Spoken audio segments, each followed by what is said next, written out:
Whatever, you just. No, I know, but mean the dress, you know?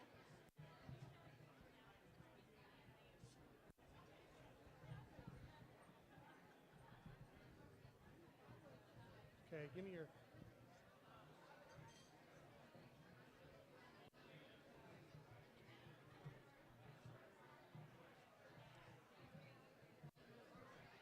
Are you recording?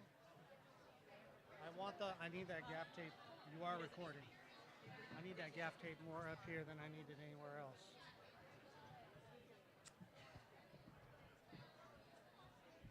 There's steps over here. Okay.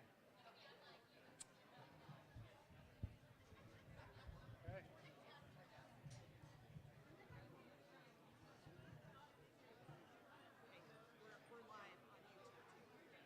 Oh, this is live on YouTube?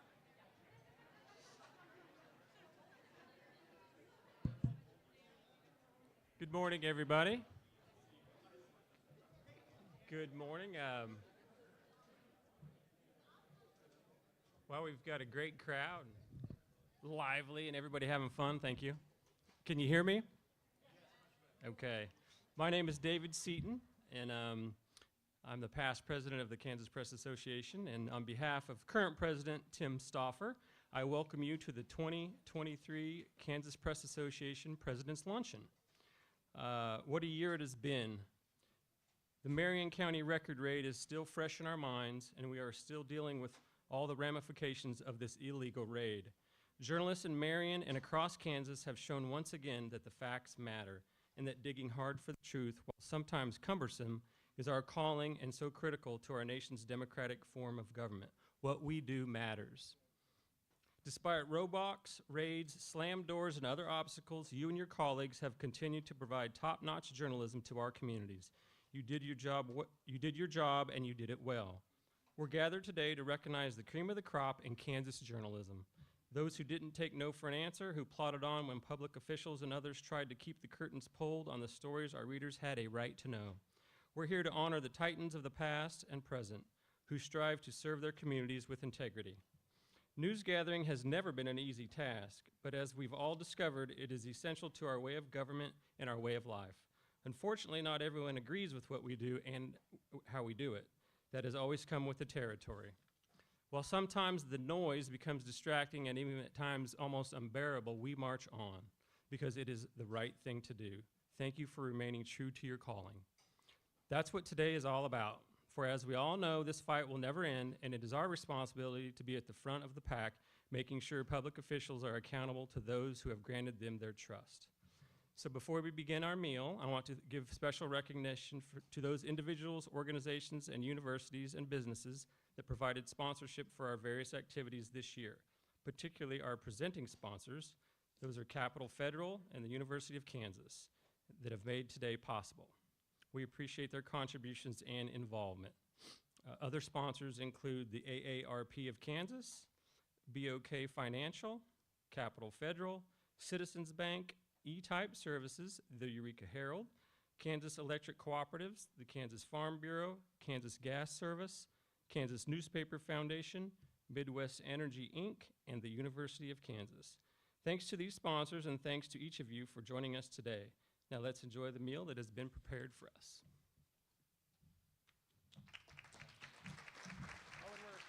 We're apparently live on YouTube, so be mindful of that.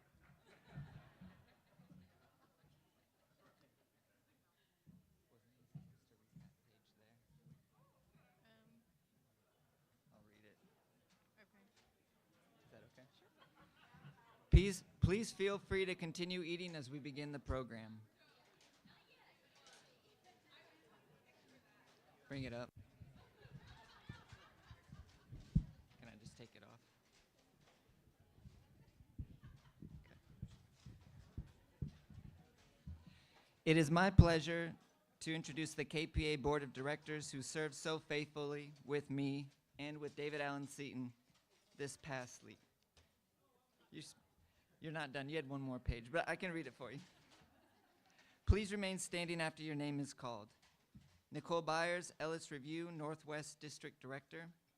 Jeff Cott, Derby Informer, First Vice President. Chad Lawhorn, Lawrence Journal World. Adam Strunk, Harvey County Now, Jennifer McDaniel, Ottawa Herald, Dale Hogg, Great Bend Tribune, and Jay Center, Shawnee Mission Post. Let's give all our board members a round of applause.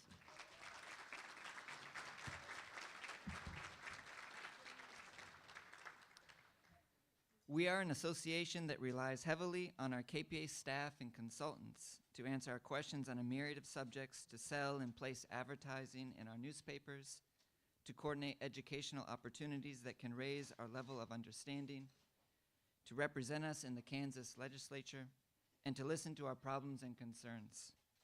Thanks to their efforts on our behalf, we can concentrate on the task of producing our newspapers and meeting the challenges of a changing world. If the staff members and consultants present would please stand, let's give them a round of applause.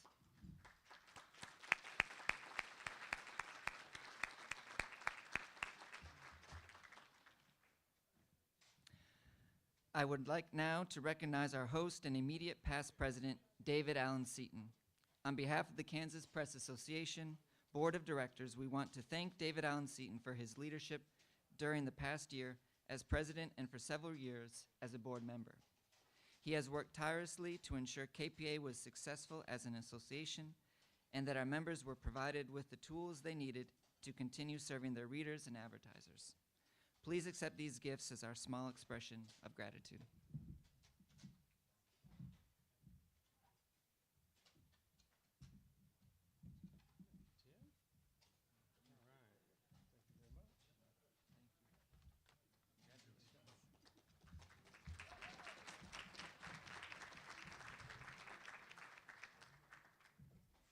Got a reporter's notebook, a card with, I'm sure, thousands of dollars in it. Gift card. Okay. So now it's my turn to make some comments about the year in review here. I'm not used to reading speeches, so we'll see how this goes. But thank you, Tim, very much. I'll say that my tenure as your KPA president was literally a Hall of Fame year. The board held robust discussions on who should be allowed into our Hall of Fame and eventually voted to adopt new guidelines based on committee recommendations to be more diverse and inclusive going forward. The board also recommended righting past wrongs, so to speak, by approving all the inductees you'll learn about today. I didn't have a lot to do with all this directly, but I'm proud that it happened on my watch. In November, the Photojournalism Hall of Fame came into existence. The inaugural first ever class was inducted during a classy ceremony on a cold night here in Topeka. I learned during that event that Richard Clarkson terrified multiple young staffers into becoming great photojournalists from his roost at the Topeka Capital Journal. In May, the Kansas Media Hall of Fame opened inside the Welcome Center at the University of Kansas. That new display includes journalists, photojournalists, and broadcasters. The ribbon cutting for that event included a lot of fellowship and was a lot of fun. That day was probably the highlight of my tenure as KPA president. Aside from all the Hall of Fame stuff, the board held good discussions that continue today about who should be eligible to become a KPA member amid this shifting world of online publications and advocacy outlets. Tim has gotten the brunt of that fun so far as our current president, and I'm sure there's more to come. And of course, KPA staff and board members sprang into action to resist, once again, the ongoing attempts by some state lawmakers to get rid of required public notices in our newspapers. This fight has been going on for years, as many of you know. The KPA newsletter described the end of the 2023 legislative session as whack-a-mole, trying to protect public notices. Having recently watched a couple of Halloween movies, I would say it also feels like Michael Myers coming back from the dead over and over again. Good thing we have our own Jamie Lee Curtis and Emily Bradbury. My 14-year-old daughter liked that line the best, yeah, when I read the speech to her last night. Our press association finances remain strong. The convention at the Kansas Star Casino was a big success. I know that I came away inspired with some practical ideas for change. I also was reminded of how mediocre I am at trivia games. The number of entries received for this year's Awards of Excellence contest reached levels not seen since 2018. and we added a category for diversity coverage that, suffice to say, did not please everybody. The KPA staff continued to pull off great events, including the convention, the Hall of Fame events, the civics games, the spelling bee, and of course this fine banquet. Part of being a KPA president is to just sit back and admire it all with compliments. Before I close, I'd like to mention my uncle, Edward Seaton, who died in December. Uncle Ed was the longtime publisher of the Manhattan Mercury and a member of the KPA Hall of Fame. As many of you know, he carved out a big legacy advocating for a free press, not only in Kansas, but nationally and internationally. His brother and my dad, Dave Seaton, also left a big footprint in journalism in Kansas. He was the leader of the Winfield Publishing Company, and he passed away in 2020. So it's been a great pleasure serving on the board this past several years, and as president this past year. Things aren't what they used to be in our industry, we all know that. But I'm very encouraged by the smarts and spirit I see among Kansas publishers out there still fighting the good fight to enlighten readers and hold government officials accountable. The raid on the Marion County Record, as sad and bewildering as it was, has energized us even more toward that end. Let's build on this momentum and never lose sight of our role as the fourth estate in a free and open society. Thank you very much.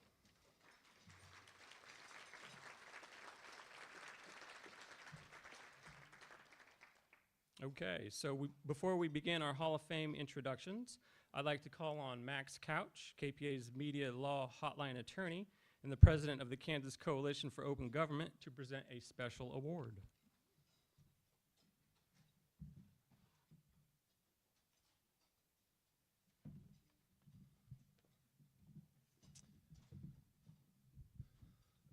Good morning to everyone, and thanks a lot for having me here. I am here in my capacity as the president of the Kansas Coalition for Open Government, and it's the honor of our organization to hand out awards when such awards are deserving.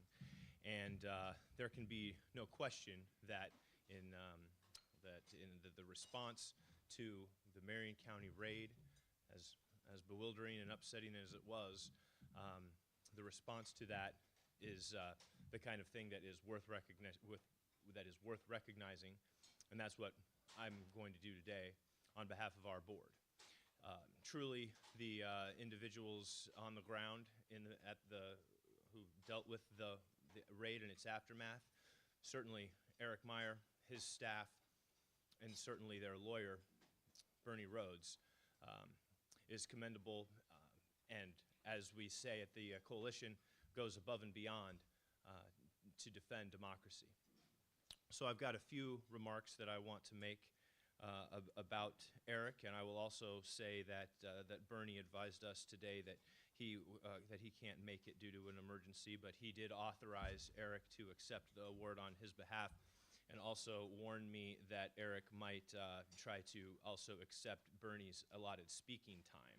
So anyway, I don't have any control over any of that. So that's where we are. So in any event, everyone here sitting in this room knows all too well that the chilling raid sparked condemnation from across the globe.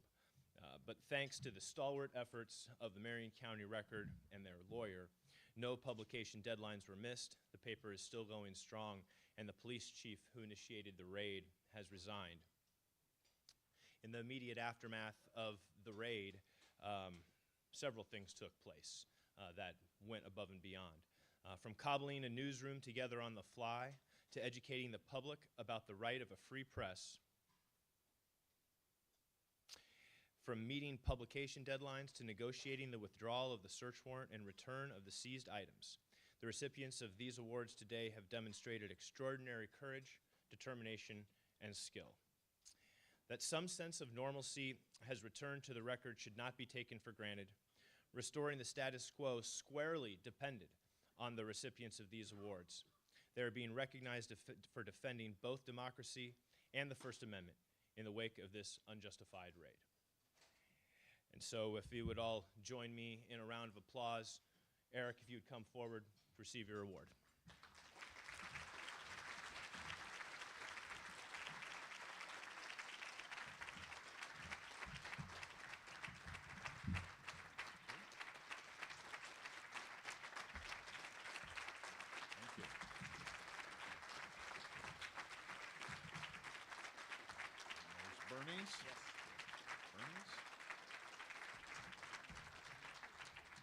Well, lesson one you learn out of this is memorize Max's phone number.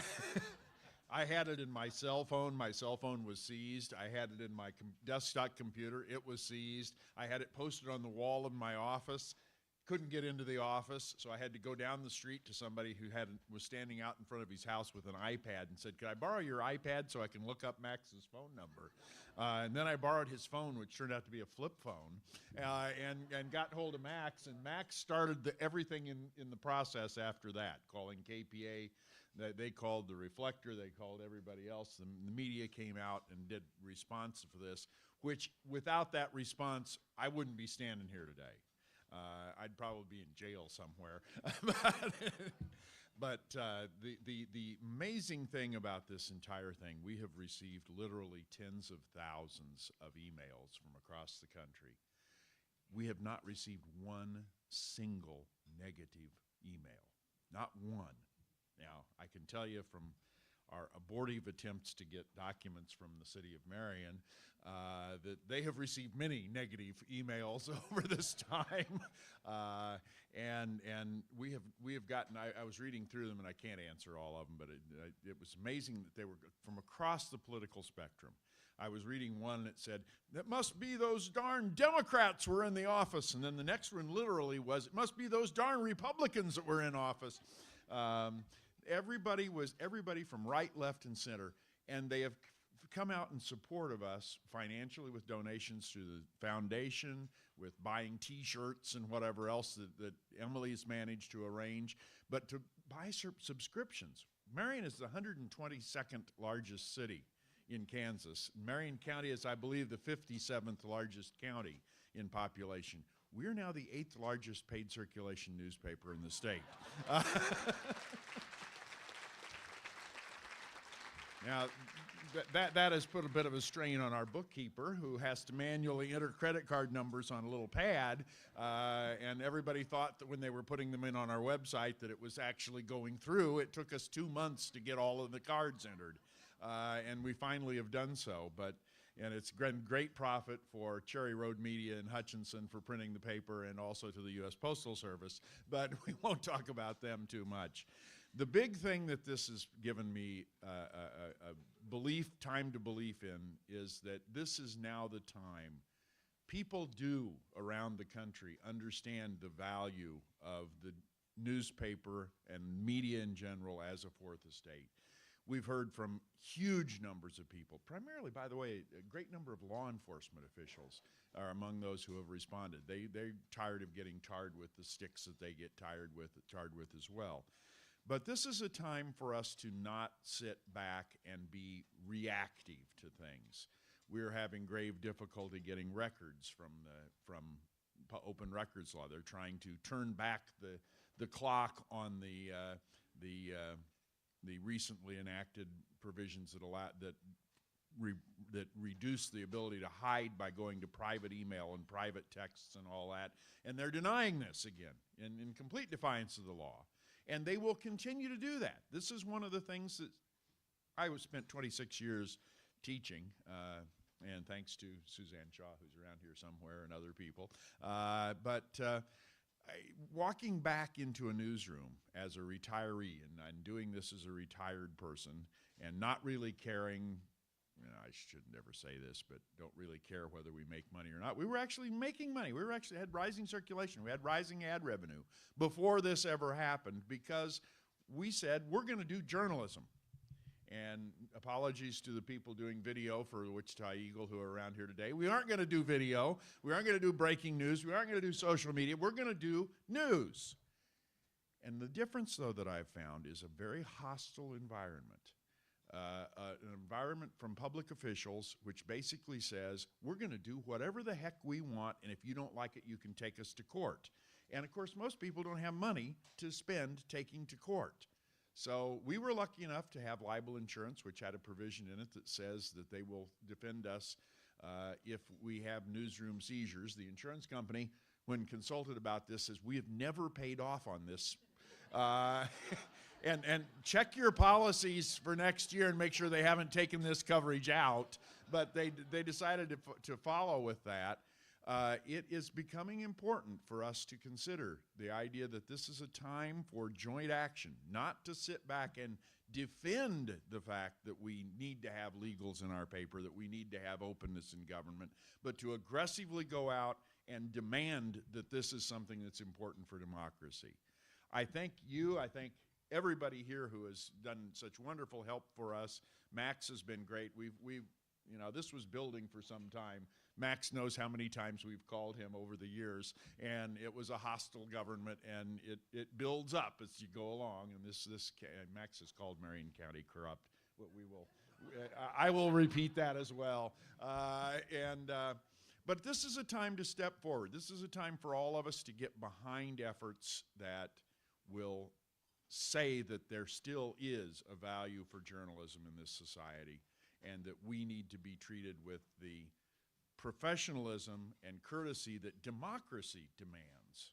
And I appreciate everyone's time. I appreciate this award, and I will hope that Bernie and his wife, who is in surgery today, are able to enjoy it as well. By the way, get a great lawyer too. Bernie is fabulous. He has great socks. I don't have anywhere near the socks that Bernie has, but check his socks out next time you see him. It'll be great. So thank you very much.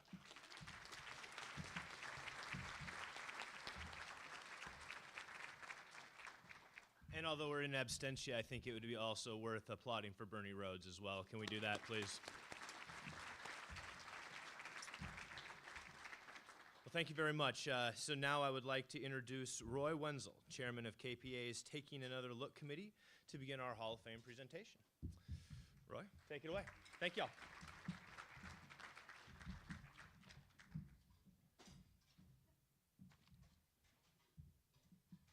We're going to start off doing something together that I think is rather profound. Everybody please stand.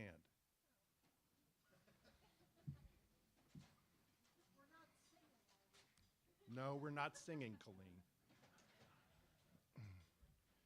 We will now do one full, long minute of silence to honor Joanne Meyer.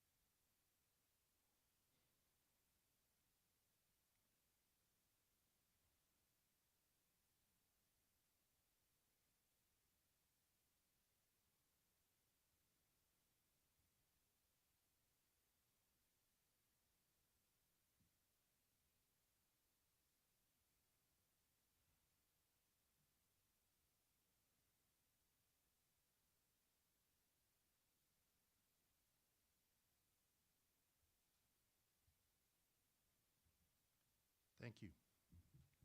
Please be seated.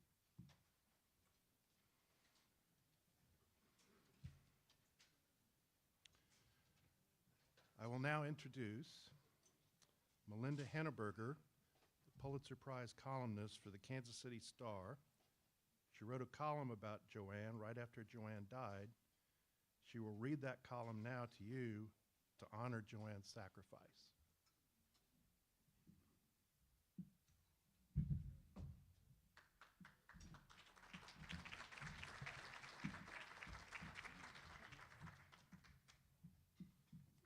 Thank you so much, Roy. Joanne Meyer, 98-year-old enemy of the people, died in the line of duty on Saturday.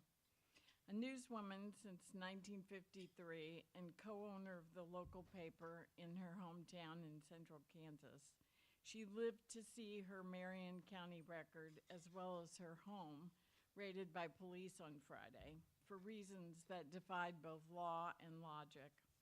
It's not hyperbole to say that this attack on the people's right to know appears to have killed her. On Friday, police showed up looking for evidence that a reporter had run an improper computer search to confirm an accurate report that a local business owner applying for a liquor license had lost her driver's license over a DUI. According to coverage of the story in the Record's website, the reporter made no attempt to conceal her identity, providing her name. What's more, the Record had decided not to run the story because editors questioned the motives of their tipster. The business owner's complaint did have this result: people across the country who otherwise would have lived and died never having heard of Carrie Newell now know that she lost her license after a drunk driving conviction and kept driving anyway. The police, who followed up on the complaint by storming the Myers home and office, took computers, phones, and some of Mrs. Myers' completely unrelated stuff, including the router that connected her Alexa speakers. These are Hitler tactics, and something has to be done, Mrs. Meyer told our Wichita Eagle colleague Dion Leffler, after her belongings were confiscated, an employee injured, and her paper left unsure that it would be able to publish its print edition. The Hitler comment turned out to be one of the last things she ever said, Leffler wrote. Mrs. Meyer complained of feeling upset and stressed by the invasion of her home when she spoke to us on Friday. Then, according to her newspaper, co-owned by her son Eric Meyer, with whom she shared a home, she was so traumatized that she couldn't eat or sleep, stressed beyond her limits and overwhelmed by hours of shock and grief after an illegal police raid on her home. The story in the paper said, 98-year-old newspaper owner Joanne Meyer, otherwise in good health for her age, collapsed Saturday afternoon and died at her home. At 98, Mrs. Meyer had lived through World War II and so knew better than most of us what Hitler tactics really are.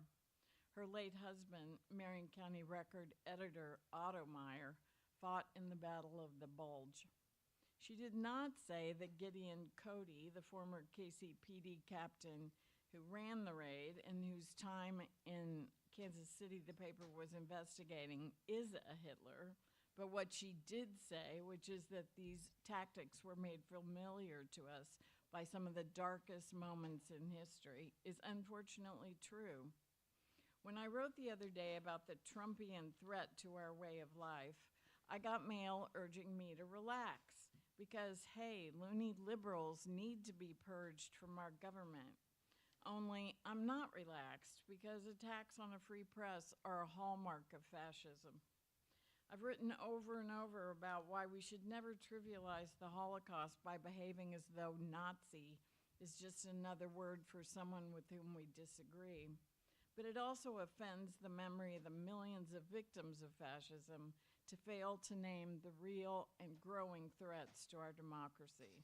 And this attack on a newspaper was a classic of the genre, as was the war on the McCurtain Gazette in McCurtain County, Oklahoma, after it dared to take on the wrongdoing of the local sheriff's department.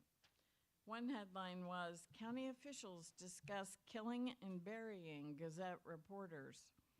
Officials also lamented that lynchings are no longer A-OK. We've investigated county officials a lot, the Gazette's owner, Bruce Willingham, told the New Yorker.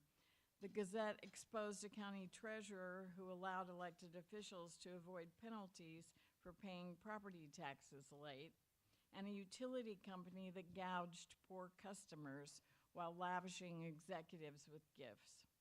To most people, it's Mickey Mouse stuff, Willingham told the magazine. But the problem is, if you let them get away with it, it gets worse and worse and worse. Not sometimes, but every time. That's why the death of so many newspapers is not at all unrelated to the golden age of corruption in which we live. According to a 2022 report by Northwestern University, more than 25% of all American papers have closed since 2005, and 2/3 of U.S. counties no longer have a daily paper. I grew up in a place not that much bigger than Marion, and so I know that doing journalism well, where everyone knows their neighbors, is even harder. Try that in a small town. under enormous personal pressure to stick to stories that upset no one but don't help anybody either. So I know exactly what we've lost in losing all these weeklies. And I mourn Mrs. Meyer, whose last public statement was something hard to hear, but important because true. In her honor, I subscribed to her newspaper on Saturday, which set me back $34.99 for the year. Wherever you live, please think about doing that too, because if you let them get away with it, it gets worse and worse and worse. Thanks.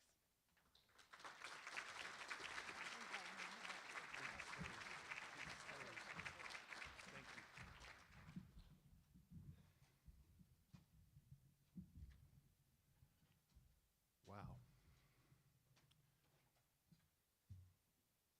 Thank you, Melinda. And now, a brief word before I begin our inductions.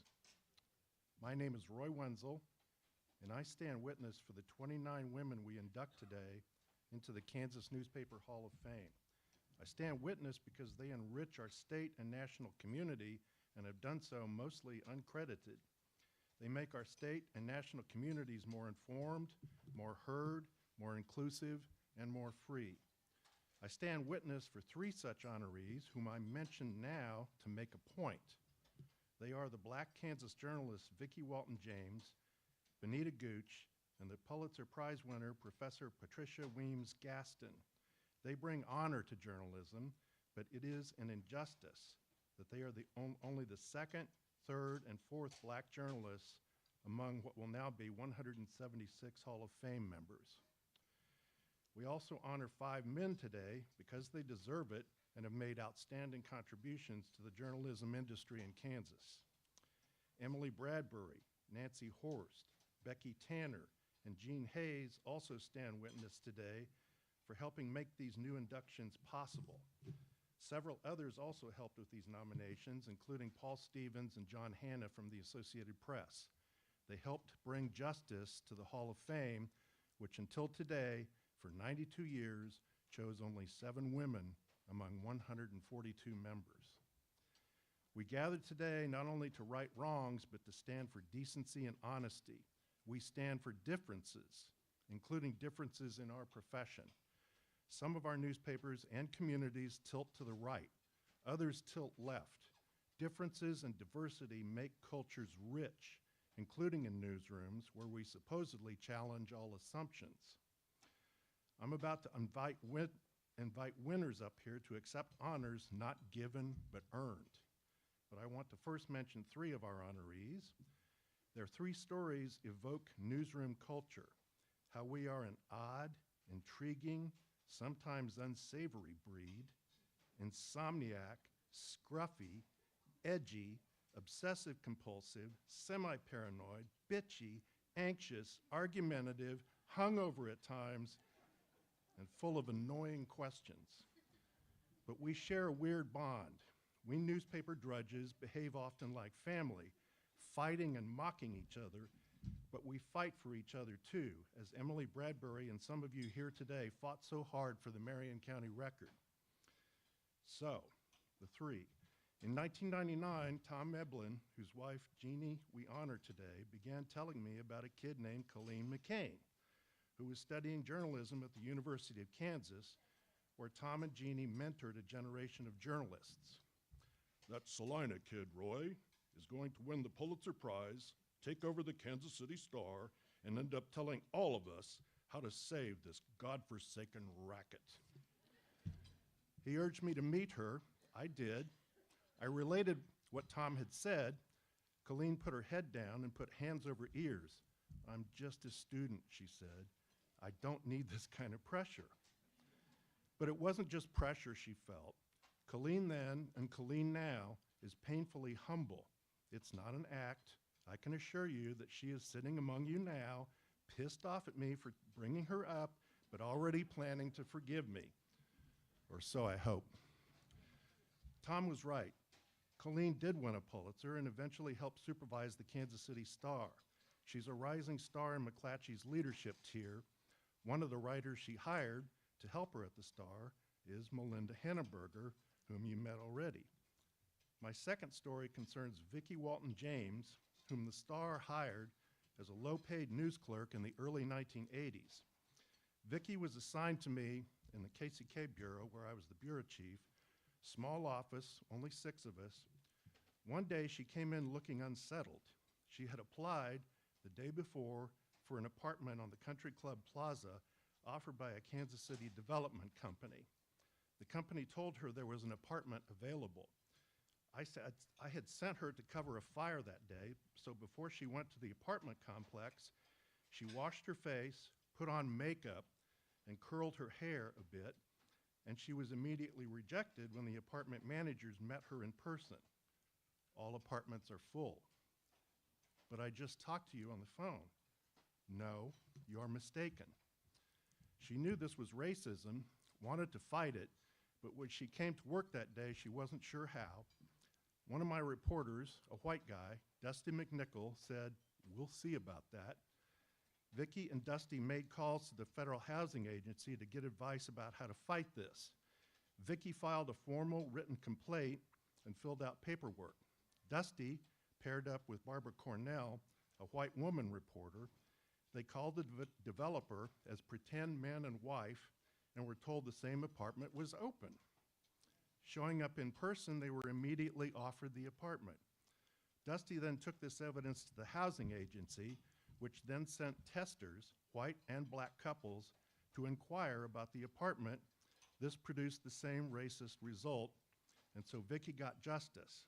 And I'm glad to say that the Kansas City Star wrote a story about this and also published a short essay by Vicki about what happened. We honor Vicki today not because she was mistreated, and not only because she had a stellar career at the Star and at the Chicago Tribune, but for yet another reason. Vicki, that black daughter of Kansas City, Kansas, a proud graduate of the University of Kansas William Allen White School, is the managing editor for news at NPR.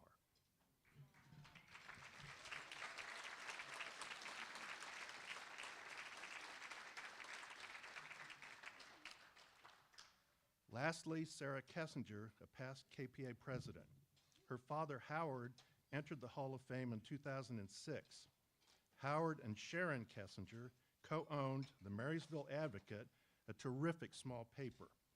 Sharon and Howard regularly risked their newspaper's survival by taking on the local powers that be. Well, hearing this, Sarah called the KPA when she heard about Dad's nomination. She urged that Sharon be inducted also.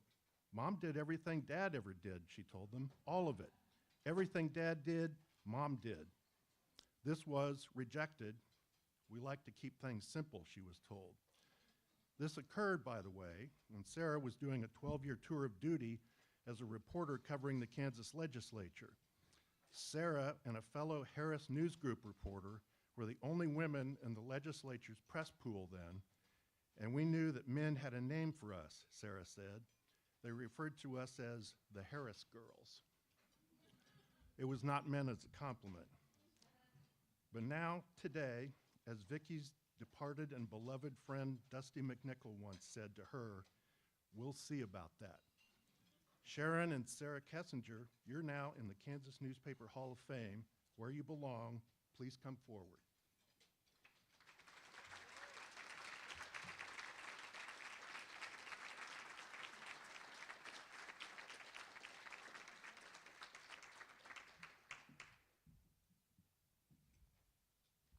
There's a stairs on the other side here.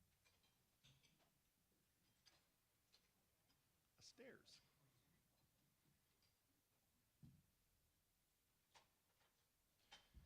Sharon and Howard Kessinger bought the Oberlin Herald early in their careers. They sold it in 1975 and bought the Marysville Advocate when Sarah, their second daughter, was 10 years old. Sarah owns the paper today and is editor and publisher. Sharon graduated in 1959 from Kansas State University, where she was co-editor of the Collegian and where she met Howard. After college, she worked as the news editor of the Abilene Reflector Chronicle. In 1962, Sharon and Howard married, moved to Oberlin, and bought the Oberlin Herald. They operated the paper for 12 years and then bought the Marysville Advocate. They were co-publishers for 35 years, raised 3 daughters and a son in the news business. Sharon did everything Howard did, working on the newspaper all hours, day and night, writing news stories. Sarah watched her parents work relentless hours, writing about local government and local issues in a small town. She saw them repeatedly take deep breaths about what they were about to write. Sarah chose her career early on. She earned a bachelor's degree in journalism and in Spanish at K-State. She started as an education reporter at the Garden City Telegram and helped start its Spanish-English weekly newspaper, La Semana. She later became deputy metro editor of the Monitor in McAllen, Texas. Then she moved to Topeka and spent those 12 years covering the legislature for Harris. In 2008, she became the editor of the Marysville Advocate. She is married to a teacher, Peter Murawski, and they have 2 children and 1 grandson. In 2012, Howard and Sharon retired, and Sarah took over. Howard was selected to the Kansas Newspaper Hall of Fame in 2006, and now Sharon and Sarah join him, and what a legacy they have made.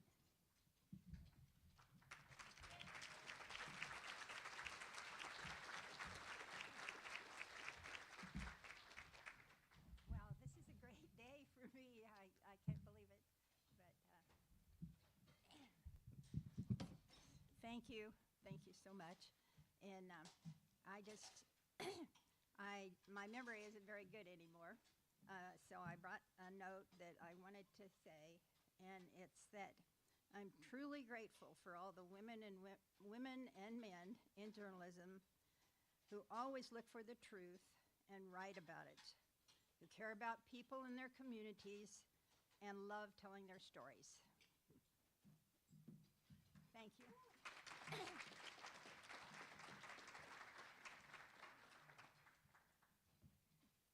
I'll say thank you also just to the selection committee for broadening the field of people to be honored. I think those just validates the perspectives of news coverage and news management in this in today's world by ushering in a new era of more honorees from a variety of perspectives. And I also wanted to just thank my community and my great newspaper staff for all their support through the years. Thank you. No,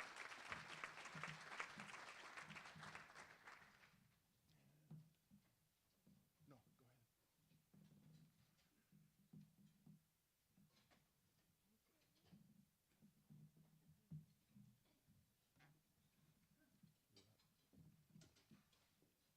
I'm now going to ask my friend of 45 years or so, Becky Tanner, one of our inductees, to take us through our historical inductees today, some of whom are national figures, and they belong in here now. Becky? Thank you. I probably won't get up on the stage because I feel like it's going to be a Tim Conway, Carol Burnett routine if I try that.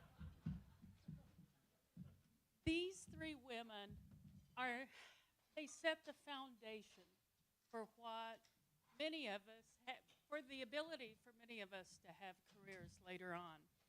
The first is Clarina Irene Howard Nichols. Clarina, and by the way, these 3 are some of my favorite Kansas characters.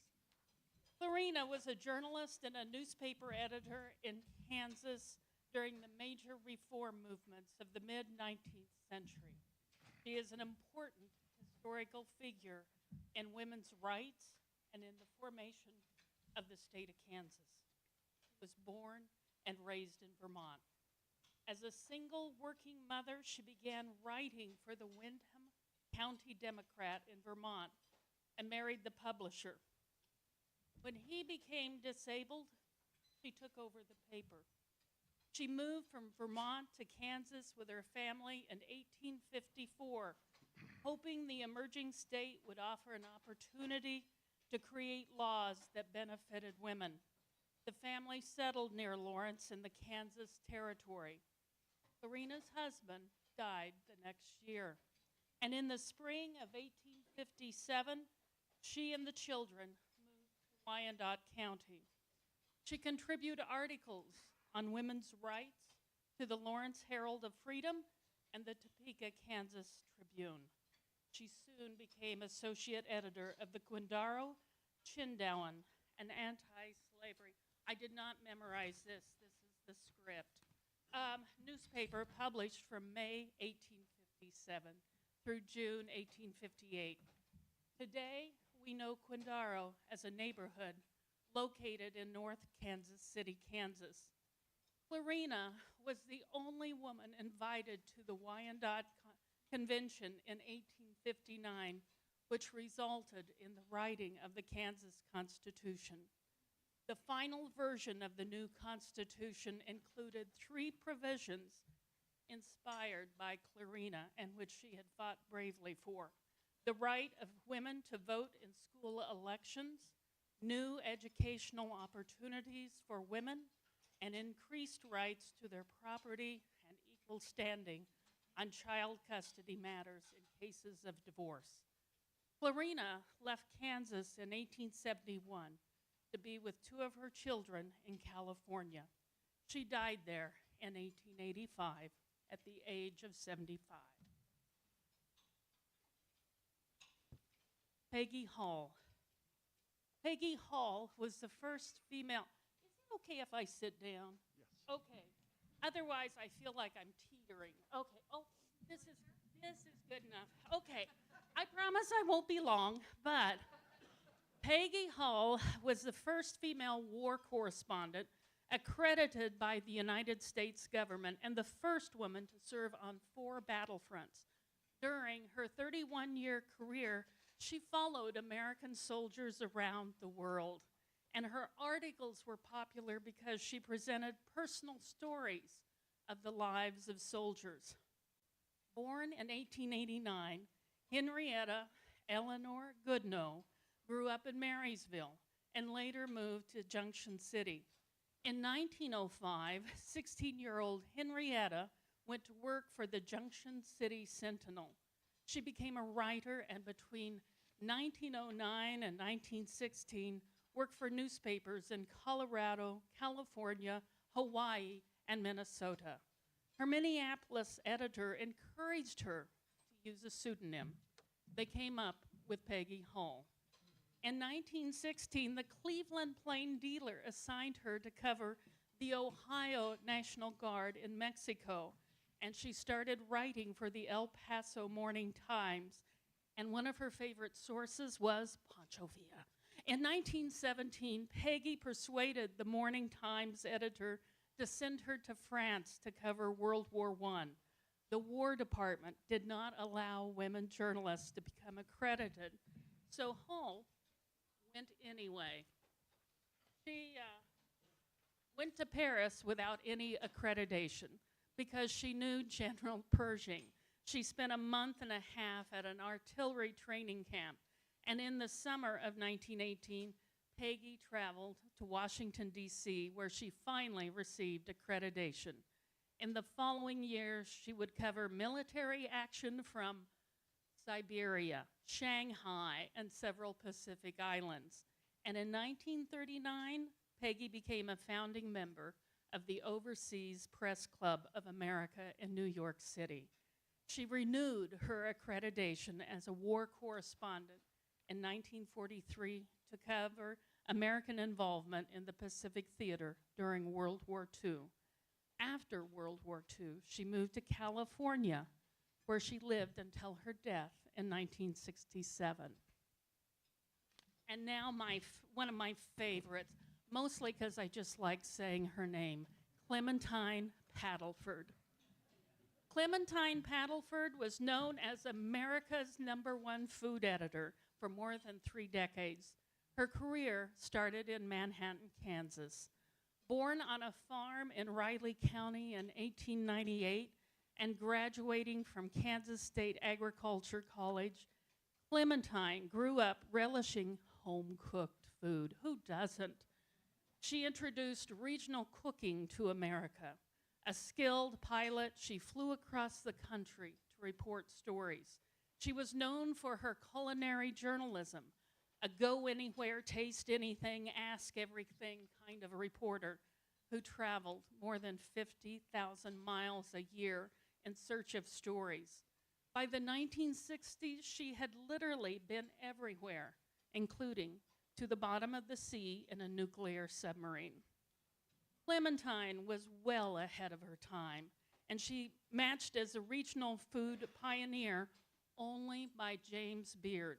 Her seminal book, How America Eats, appeared late in 1960.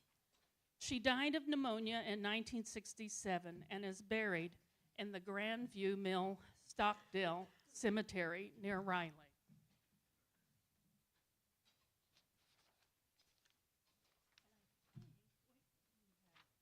Oh, this is the best part about Clementine. She left her books and papers to Kansas State University. Yay! The papers, 363 boxes of them, sat in the university's Hale Library, untouched for more than 3 decades. But money to inventory and organize them was finally made available in 2001, and in 2005, they were open to scholars, accompanied by a small exhibition. They give a vivid portrait of Ms. Paddleford, her work, and what much of the world ate a half a century ago. Thank you, Becky. Stay there. Keep that microphone hot because our next inductee is Becky Tanner. Few people have done as much to promote a love of Kansas as Becky Tanner, who for decades covered history in rural Kansas for the Wichita Eagle. Becky describes herself as a purveyor of random Kansas facts. She loves writing about Kansas because it's home. During her 40-year career, starting at Kansas State, Becky has written thousands of stories on Kansas history, its people, and characteristics. She has published 2 books about Kansas history, won numerous awards. Her articles in the Eagle saved the John Mack Bridge, a 2-lane South Wichita bridge known for its distinctive rainbow arches. In 2011, the Kansas Sampler Foundation honored Becky with its annual We Can Award, recognizing her for, quote, lifting rural Kansas with her pen. In 2018, she was named one of Kansas' finest by the Travel Industry Association of Kansas. And besides teaching at WSU today and leading bus tours for classes, she frequently writes for Kansas Magazine and is a regular contributor to the Kansas Leadership Center Journal. In 2020, Becky shared a Silver Award from the International Regional Magazine Association for Kansas 100 Years of the 19th Amendment. That same year, she began Hidden Kansas radio segments for Wichita's public radio station, KMUW. Becky? I'll make it really quick. Thank you. It is an honor. I will just say, for those of you who know me, I am not a sports person. But I know enough about dream teams. And I just want to say, I feel all my life I've been surrounded by dream teams. Some of them are repeats. I just want to say that in terms of when I was at K-State, my favorite friends were Julie Dahl, Nancy Horst, Mary Jo Prohaska, Roy Wenzel, and, you know, some of those folks. And it was delightful being around them.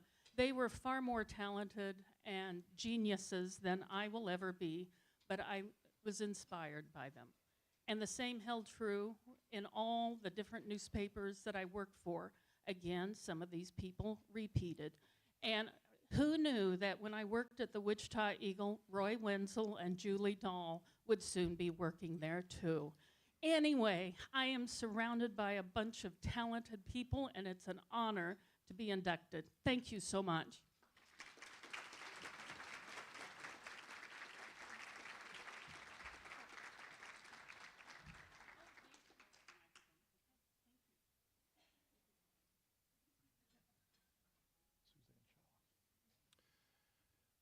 All of our inductions today are special, but I got to tell you, for our next induction, I want to say this. For several generations of University of Kansas journalism graduates, All you need to do to make them grin with great gratitude is to say only 2 words, Dean Shaw.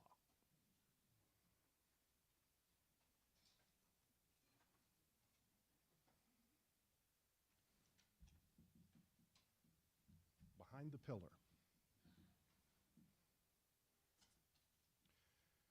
Suzanne Shaw, the daughter of a small-town Kansas newspaperman, devoted her life to journalism education at the University of Kansas and throughout the world.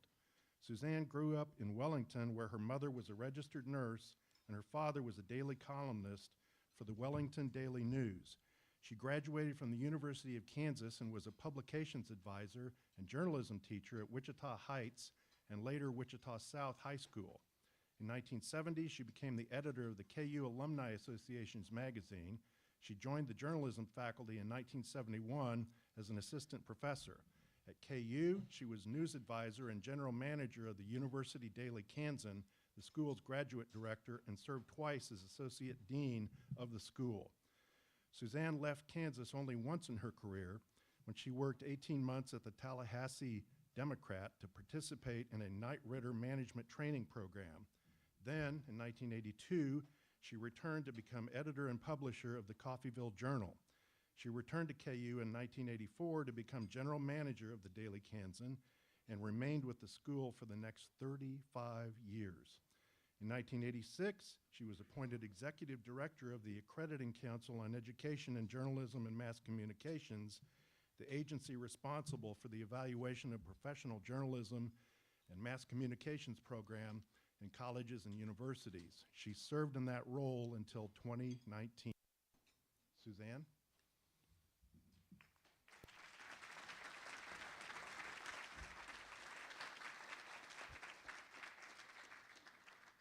Honored to be selected as a member of the Kansas Newspaper Hall of Fame.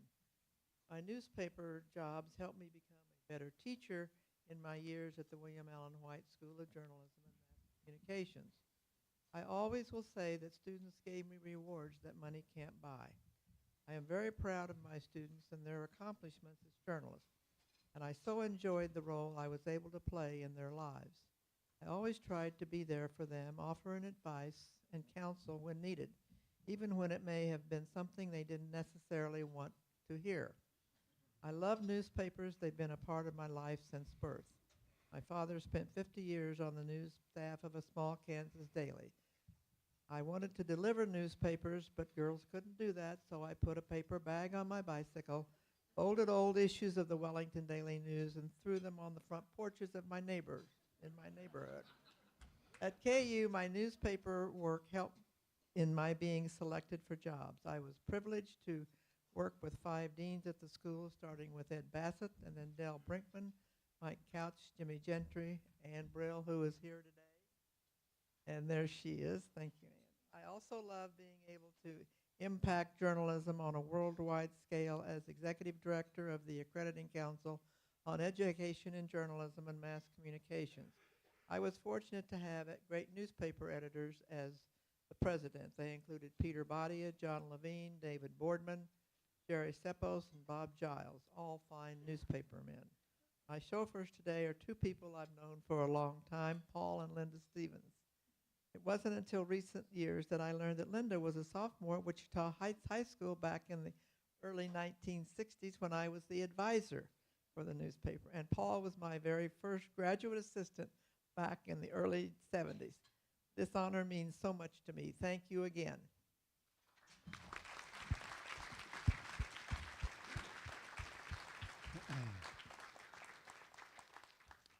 Bob Johnson, please come forward.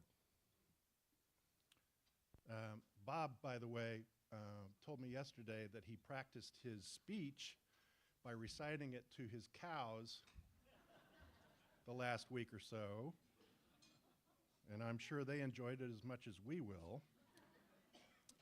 Bob is a newspaper workhorse. He has written thousands of news stories, sports stories, features, and columns during a 63-year newspaper career in southeast Kansas. He began in 1957 while a high school freshman at Humboldt. He worked as a printer's devil at the Humboldt Union. Try telling that job title to Gen Z.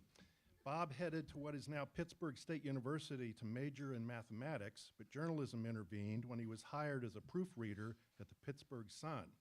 He was offered the sports editor job with the stipulation that he learn how to type. In 1964, he left Pittsburgh and took that fateful job as sports editor and wire editor at the Iola Register. When Emerson Lynn returned to Iola from Bowie, Texas, and took over the Register in 1966, he and Bob became the news staff. Bob served as city editor for decades, but was a reporter and writer each day. Over the years, he received numerous awards, many from the KPA. One he is most fond of is the 2019 Carl and Dorothy Gaston Outstanding Mentor Award. Here are some numbers that tell a lot of Bob's story. 5,000. That's the number of city, county, school board, and other government-related meetings that he attended. 2,500 weeks his column was featured on the front page or the editorial page. 100 college and high school games he covered during one season. 400 to 500, the number of editorials he wrote. Remarkably, 56 years and 1 day of that career were spent at the Iola Register before he retired in 2020. Welcome, Bob.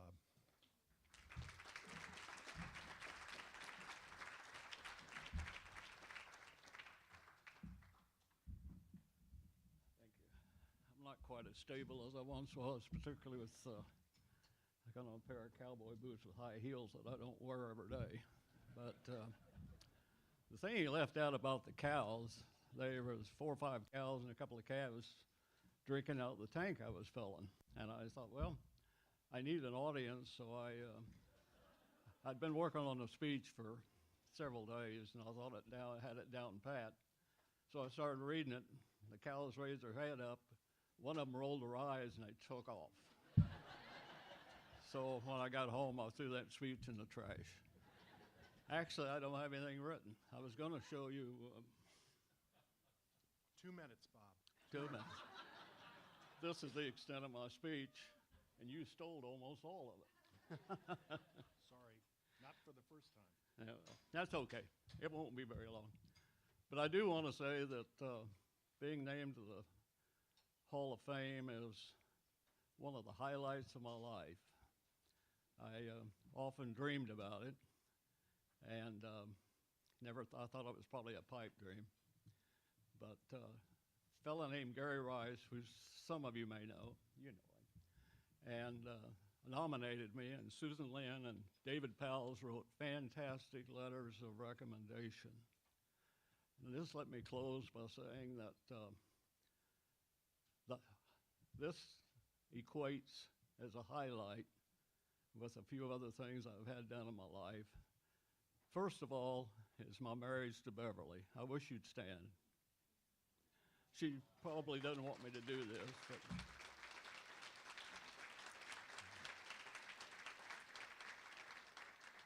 as any of you who work for a small newspaper know, that it's not an 8 to 5, 5-day-a-week job. Lots of nights, a lot of weekends. And through the years, we'll be married 58 years in 2 weeks. And she's been very patient. I know there are times she wanted to fuss with me about it, but she didn't. And also very encouraging. The other two are the births of my children and grandchildren. Thank you very much, and I appreciate this.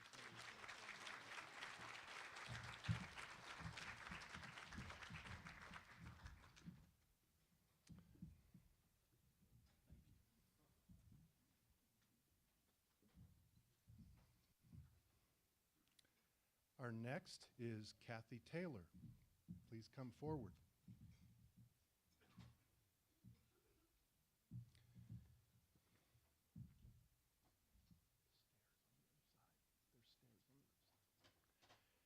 Kathy was once asked to describe her world of community journalism. Quote, "I only know 3 words: family, newspaper, business." Kathy is a 4th-generation journalist who grew up far away from the usual conventions and journalism workshops of her peers. And yet her work is even more respected because she was the first lady of a journalism world that was dominated with adult white men. Over the course of 70 years, Kathy has been a newspaper publisher, a wife, a daughter, and a mother.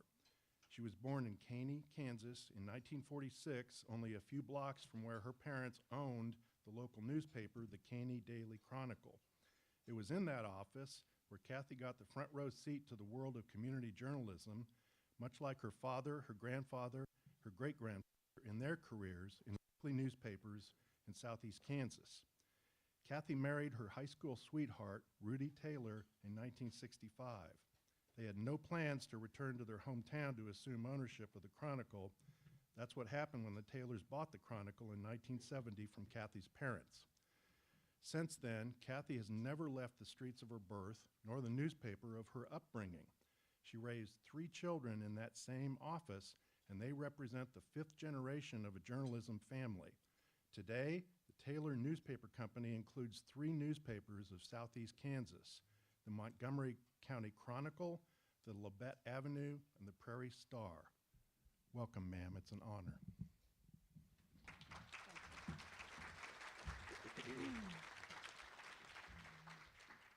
Being in the newspaper business, I read a lot, so I have a very definite need to read my acceptance speech. So, I'd just like to thank the Kansas Press Association for this wonderful honor presented to me today. Hopefully I can live up to its standards as I follow in the same footsteps of my late father, H.K. Skeet George, who was presented the same honor in 2006, and my husband, Rudy Taylor, also with the same award in 2018. Following my love for the Lord and my family, the love of newspapering has been embedded in me from almost birth, being a 4th-generation Kansas newspaper publisher. It is a profession that stands for truth, caring, and telling, and I've loved every day I've been a part of it. So with that said, may God's blessings forever be upon the freedom of the press. Thank you.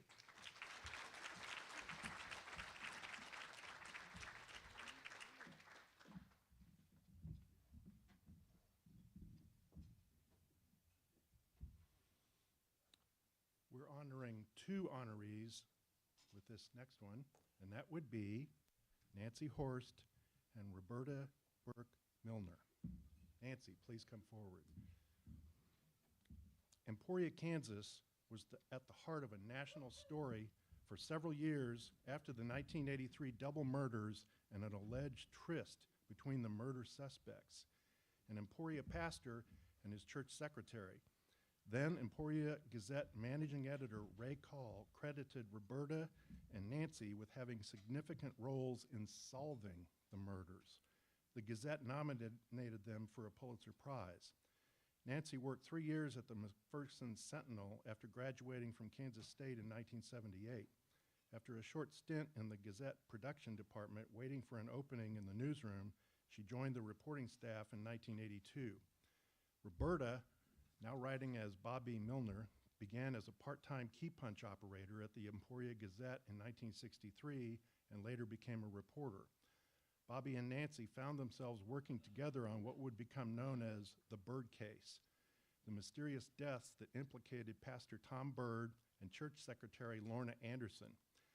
Byrd was convicted of first-degree murder in his wife's death, and Byrd and Anderson both served prison sentences on conspiracy and solicitation charges. No one was ever convicted of pulling the trigger on her husband. During her newspaper career, Bobby was the Emporia area correspondent for the Topeka Capital Journal and the Kansas City Star. She was the Gazette city editor until she left journalism in 1994. She later returned to the Gazette for a few years as a reporter. She has been semi-retired since 2010 and was elected to the Emporia City Commission in 2011. She writes occasionally on a freelance basis. Nancy also had multiple roles in the newsroom before she left the Gazette in 1992 to become the communications director for the Emporia School District. She also was a freelance writer for community organizations. She retired from the school district in 2017, and I am so happy that my friend is getting this award today. Nancy? Thank you. I recognize you now. Thank you so much. I am so proud to be here with this group of journalists. It is literally the highlight of my life. I'm so glad that almost my entire family is here, except for one brother, and thank you for coming. I also am thrilled that Bobby and I are being inducted the same time as Catherine White, who was our editor during this case and was such a great support.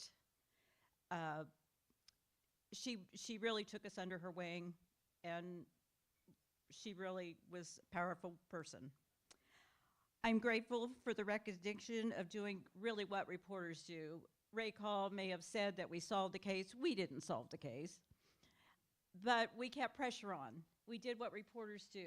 We wouldn't let it die, and the case got solved, and we had the help of a lot of people. By the way, 40 years ago tomorrow, Martin Anderson was killed in Geary County, so it's been that long. 7 kids lost parents during that time. Obviously, I'm up here by myself. Bobby couldn't be here today. Her surgeon told her she had some more important business to take care of, and so she is in the hospital today. But she did send me some words to read on her behalf. I'm grateful, too, for others who provided tips, assistance, and encouragement that helped lead to the convictions. Those were the Geary County Sheriff's officers, Sandy Bird's family, the secret witness who showed us where he found blood on the bridge, and former Attorney General Bob Steffen, who said if Lyon County wouldn't prosecute, he'd do it himself. Without their help and the help of others, we'd not have been able to do our job successfully. And even though he can't be here, I'm sure he's here in spirit. Ray Call arranged for us to meet with Bob Steffen, and we did, in fact, talk to him about why this isn't being prosecuted. And Bobby finally told me, just not all that long ago, that he was in the courtroom when the appeal was argued because he felt so strongly about it. So, like everyone has said today, journalism matters, local journalism matters, and I'm so proud to be here, so thank you.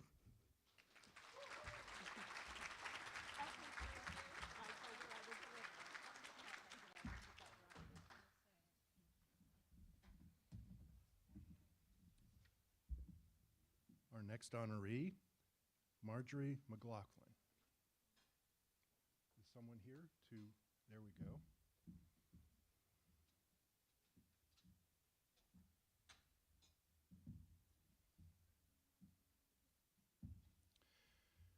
Marjorie McLaughlin never planned to be a journalist. A Wellington High School graduate, attended the University of Kansas to study English literature. In college, she met the son of a renowned Paola, Kansas editor and married into the McLaughlin family upon their graduation in 1938. Marjorie did whatever was necessary to keep afloat the Miami Republican, founded in 1866. In 1956, her husband, Drew Jr., merged the family newspaper with its Paola rival, the Western Spirit, into the new Miami County Publishing Company. In the 1960s, when her aging in-laws could no longer work, Marjorie was drafted full-time, filling in wherever needed. For many years, she was the primary copy editor for the newspapers. In 1982, her husband, the publisher for 30 years, died unexpectedly. With the help of her son, Phil, who had joined the newspaper as a reporter and editor, she was thrust into management. She served as publisher until her retirement in 1991. During those 9 years, ownership was consolidated, the newsroom was computerized, reporters were added, profitability rose, and the twice-weekly family newspaper, now renamed the Miami County Republic, won many awards for editorial and marketing excellence. At the age of 75, Marjorie retired to Overland Park. Marjorie and Drew raised 2 children in Paola. She died at age 89. There's a stairs on the other side, unless you want a handout. There you go.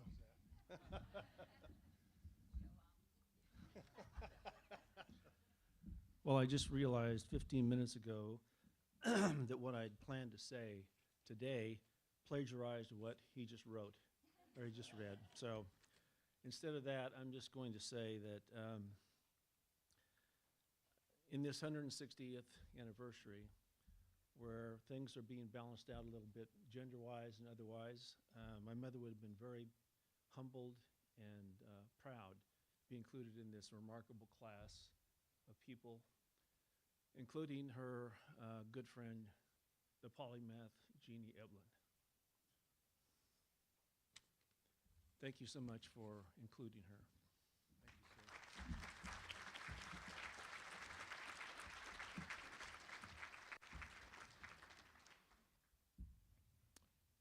Paul Branson Sr.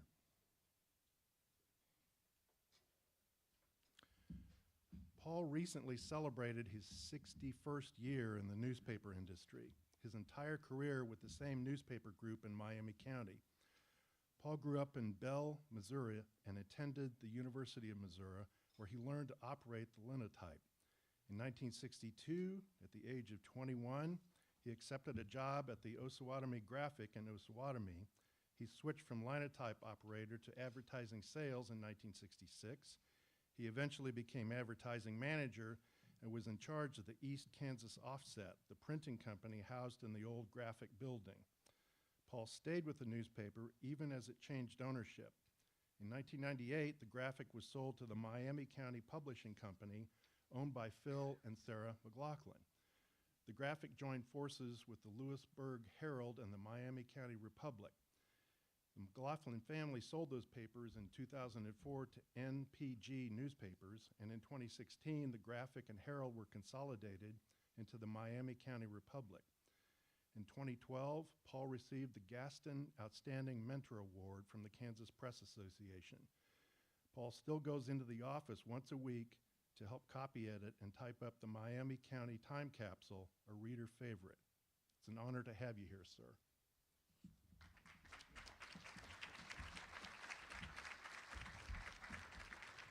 Thank you. When you have friends who are very good writers and they write nomination things and supporting letters, then you wind up being part of this group that the top of the Kansas Journalism Society. And I got into the business as a linotype operator. I worked for Webster Hawkins, which a lot of you would know. And later on, the paper was merged with the Miami Republic, and I worked for Phil McLaughlin. So I worked with two of the stalwarts of Kansas journalism, and I'm very honored to be a part of this group that's been inducted today, and I thank you all very much.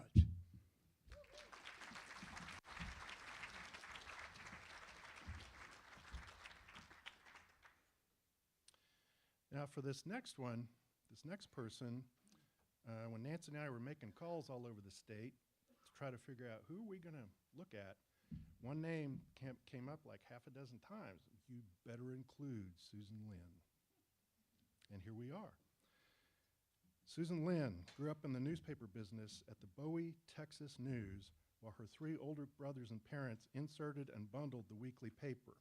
She joined the workforce at age 6, helping deliver to post offices across Montague County, Texas. Today, she is the editor and publisher of the Iola Register. Susan's family was not always welcome in Bowie. People threw stones at their house and shouted mean things when her dad, Emerson Lynn, wrote editorials supporting John F. Kennedy as president. At age 44, after working as a reference librarian in Holland, Michigan, she joined her dad at the Iola Register. She was a single mother of 3, and her mother worried that she didn't have the spine for the job. A year later, she became publisher, the family's 4th generation at the helm, and 10 years later, the paper was paid off. In 2006, her life took another positive turn when she married Brian Wolf after 11 years of singlehood. Susan and Emerson Lynn worked side by side for 13 years. He died in 2013, and the newspaper continues to thrive. Susan hopes to leave a thriving paper for her son, Tim Stauffer, and his wife, Violetta. Though the newspaper industry challenges seem greater today, so is their purpose. Susan studied journalism at the University of Kansas from 1974 to 1978, and in 1979 received a bachelor's degree in liberal arts from Western Washington University, Bellingham, Washington. In 1995, she received a master's in library science from Wayne State University, Detroit. Susan, it is an honor to have you here and to meet you today.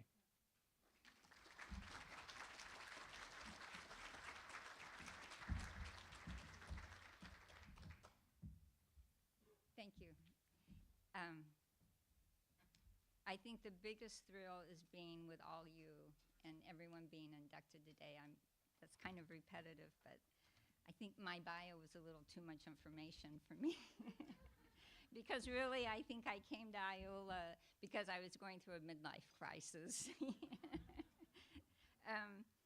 But it was the right decision, and I think coming home to Kansas, when you grow up, you say you're never going to come home, but it was the medicine I needed because it gave me something that was more purposeful in my life.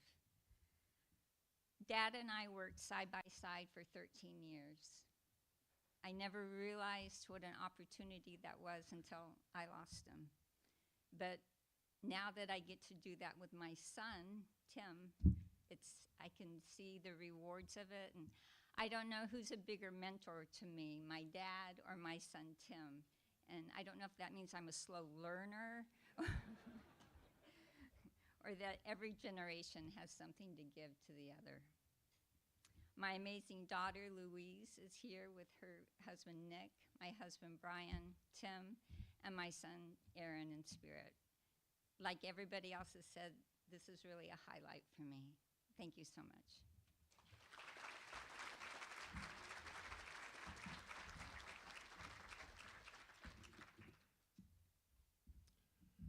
Our next is Ruth Miller.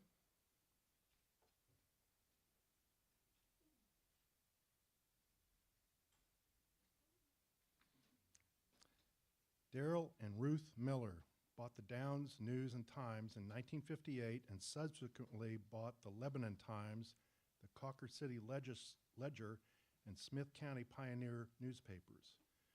Ruth worked with her husband at the Downs News and Times from 1958 until 1972. She then became managing editor of the three newspapers, a job she held for more than 32 years before retiring in 2004. She also operated flower shops in Downs and Osborne. Ruth was active in the Downs community and served as an officer of the Chamber of Commerce and the Parent Teacher Association. In 2003, she received the Kansas Press Association's Boyd Community Service Award. Daryl edited and published The Pioneer for more than 32 years. He was a past president of the Kansas Press Association and was a recipient of the association's Master Editor Award. Ruth was born in 1933 and attended Green Ridge Rural School northwest of Downs before attending school in Downs. She attended college briefly at Oklahoma State University. She and her husband raised 3 children. Ruth died in 2013. Daryl died in 2017. Both are buried in the Downs Cemetery. There's the stairs.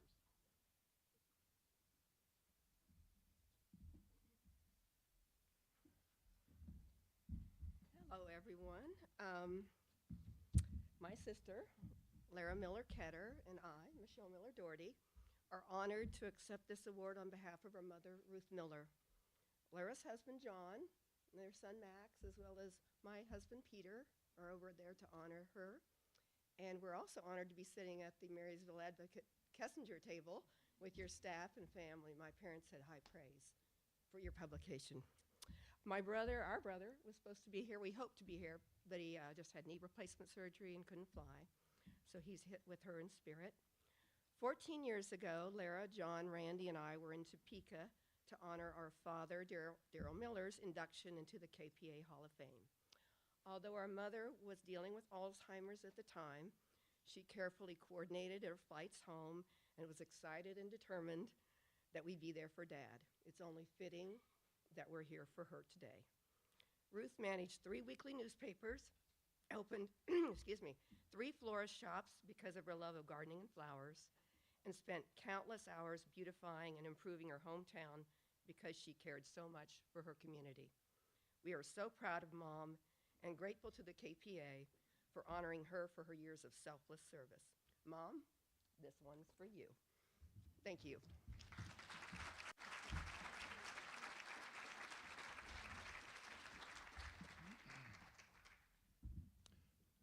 Our next inductee, Steve Haynes.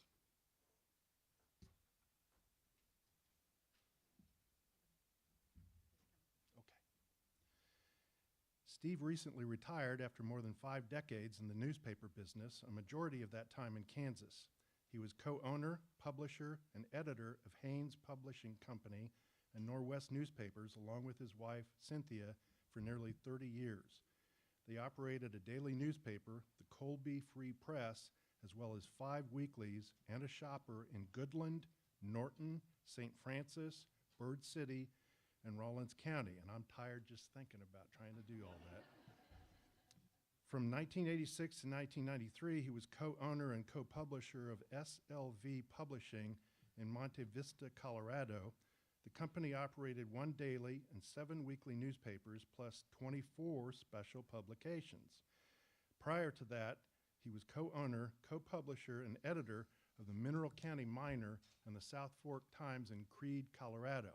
These publications merged with SLV Publishing in 1987. Steve began his journalism career at the University of Kansas. He covered the Vietnam War and other protests for the University Daily Kansan. He helped cover the war for the Kansas City Star and Times. He was a reporting intern for the Times and began a 10-year tenure there as a reporter, copy editor, and makeup editor in 1970. He was a newsroom systems coordinator there from 1977 to 1980. He has been a leader in the newspaper community on the local, state, and national levels. His papers earned hundreds of awards in state and national contests. It's an honor to have you here.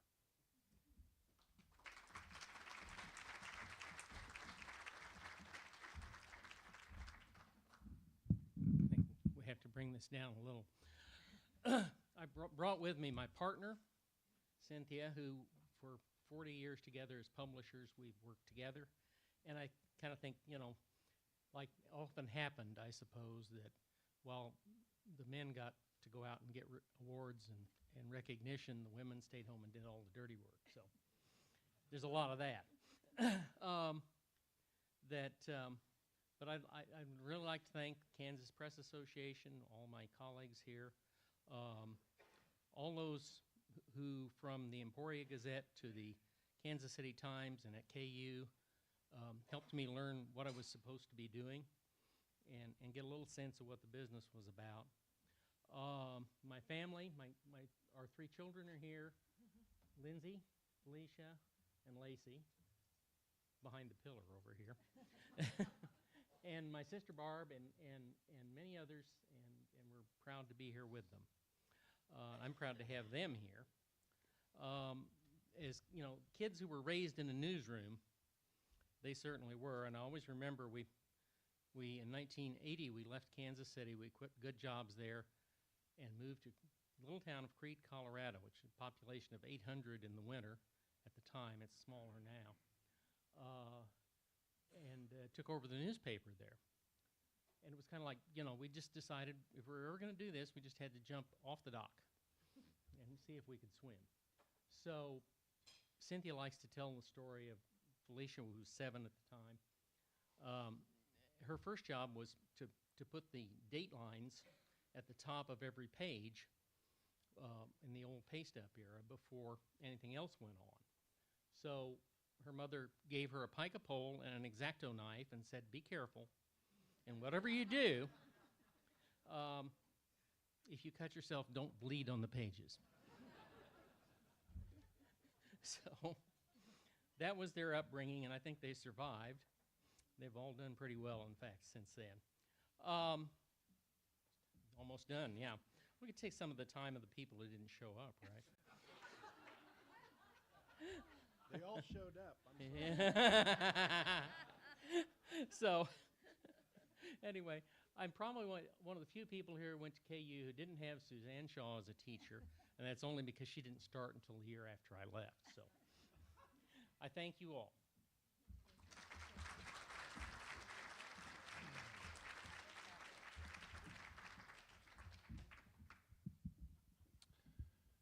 Our next inductee is Catherine Klinkenberg White, and I believe David and Chris Walker are here to represent her, so please come forward. Catherine was interested in journalism as a student at Ottawa, Kansas, long before she married into a family-owned newspaper with a famous founder. Catherine worked as an office assistant at Time Magazine after attending the University of Kansas and the University of Wisconsin. She soon was promoted to do research for Time's editorial department. She later became an assistant curator at the Library of Congress. She married William Lindsay White in New York City in 1931. Her talents as an editor complemented her husband's considerable talents as a writer. She edited most of his first drafts. She also edited several books by her husband, as well as William Allen White's Pulitzer Prize-winning autobiography, which W.L. completed after his father died. Both men are in our Hall of Fame. The Whites lived at the family home, Red Rocks, when W.L. was editor and publisher of the Gazette. After his death in 1973, Catherine took over as the Gazette's editor. In the 1980s, a local homicide investigation bloomed into a national story.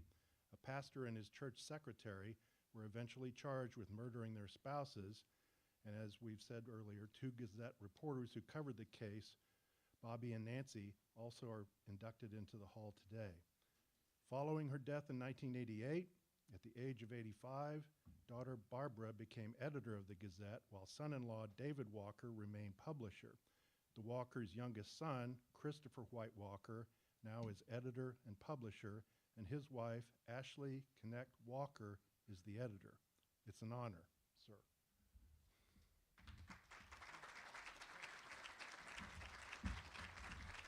Thank you. It's an honor to be here and to accept this from my grandmother. She, I was asking my dad, had she ever won an award? And obviously WL and WA obviously won many awards, but she never did. She was obviously a force and a sharp intellect and would be proud. I told Chris that if she were alive today and had been given this award, chances are she would have come up with an excuse why she couldn't be there.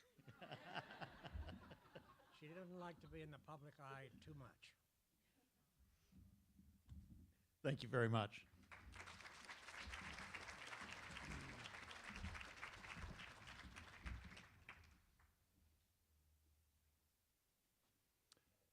Kathy Hageman is a longtime reporter and editor for the Abilene Reflector Chronicle. She was part of the staff for most of 15 years, beginning in 2000 when she was hired as news editor. She worked in many roles, including lifestyle editor, ad designer, composing room assistant, and supervisor. She started her career 38 years ago as a proofreader and later a reporter for the Larned, Tiller, and Toiler. She took the job reluctantly, but instantly had a passion for community journalism. Over the years, Kathy has worked at several newspapers, including the Osborne County Farmer, the Lincoln Sentinel-Republican, the Kansas Senior Times, the Winfield Daily Courier, now the Cowley Courier Traveler, and the Marion County Record. During a break from journalism, she was the public relations officer for the Winfield Public Schools. She left newspaper work again during the pandemic to become the Dickinson County Public Information Officer. Kathy missed the newspaper business and returned to the Reflector Chronicle until she retired in 2021. Thank you for coming, ma'am. It's an honor.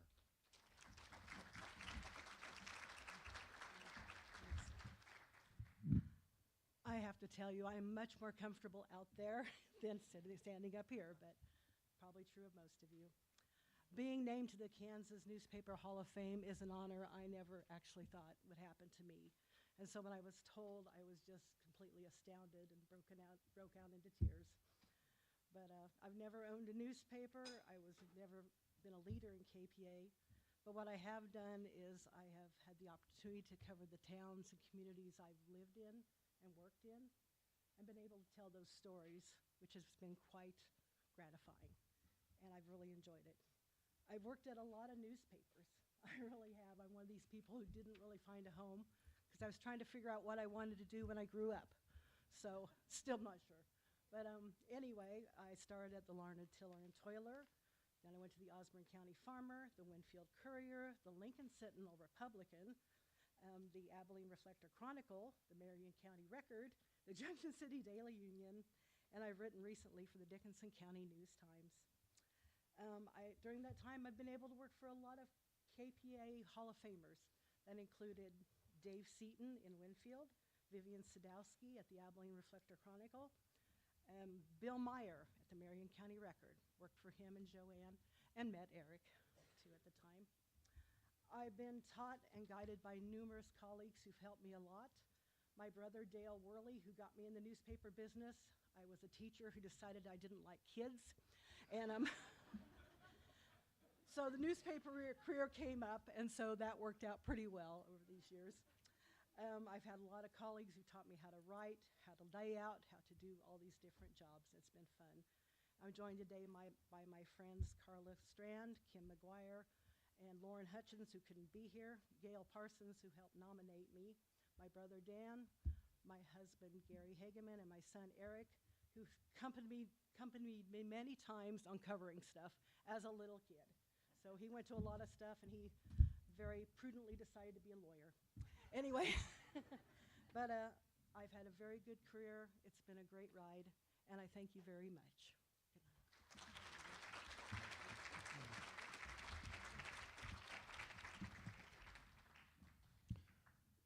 Brief, quick personal note for our next one.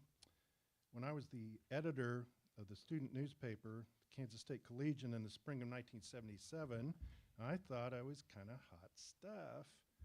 But a year or two later, K-State people told me, hey, remember how you thought you were hot stuff? Sorry, Roy, but you're not as good as Julie Dahl. True story. Julie devoted 36 years to newspaper management from Kansas to California, New York, Indiana, and back to Kansas, carrying a passion for community news. She is a native of Garden City and a 1979 graduate of Kansas State, where she was the editor of the Collegian. Her first reporting job was with the Lawrence Journal-World. In 1980, she became a reporter for the Hayes Daily News, and the following year moved to the Hutchinson News. In 1982, she was one of the first women selected for the Harris Management Training Program, which sent her to management roles in Hutchinson, Olathe, Garden City, and then back to Hayes, where she was editor and publisher from 1984 to 1990, succeeding her mentor, John Lee. Julie left Hayes in 1990 to become the publisher and editor of the Camarillo, California Daily News. In 1992, when Harris sold the paper, she returned to Kansas at the Olathe Daily News. In 1994, she began working for the Gannett papers. She guided the Poughkeepsie, New York Journal's coverage of the 9/11 terrorist attacks in 2001. She moved to the Lafayette, Indiana Journal Courier in 2002 and became executive editor. She remained with Gannett until 2010. The newspaper industry was changing, and Julie left newspaper management. She worked at the Journal-Gazette at Fort Wayne, Indiana, and in 2012 became the business editor at the Wichita Eagle until her retirement in 2015. She moved to Tucson, Arizona in 2021, but now she's here with us today. Julie.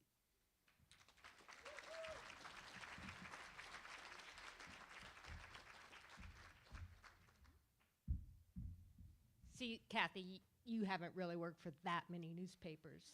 So I am so honored to be with this great group of journalists and be included in the Hall of Fame with them, and even more proud to be part of a really strong and valuable legacy of Kansas journalism.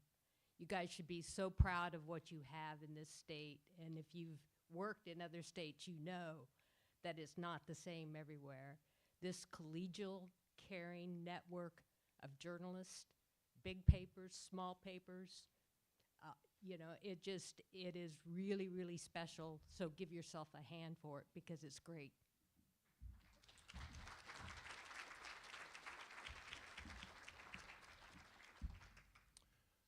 We have another double team here, Dan and Jan Epp.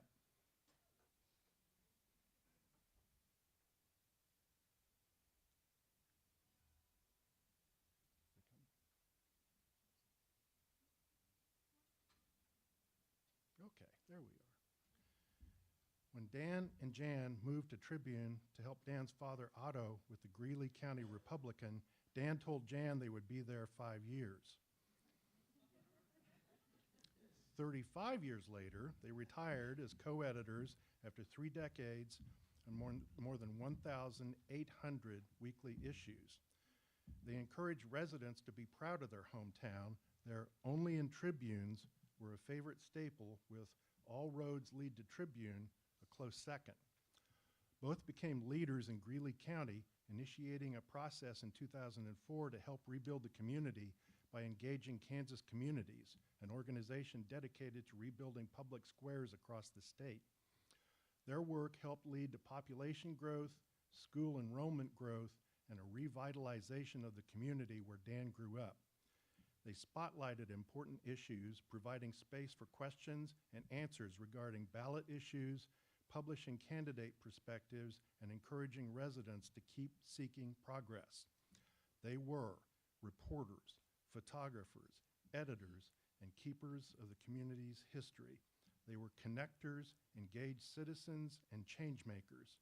When they published their final issue, they had strengthened and solidified the Epp legacy that Otto began in 1933. Welcome, you two.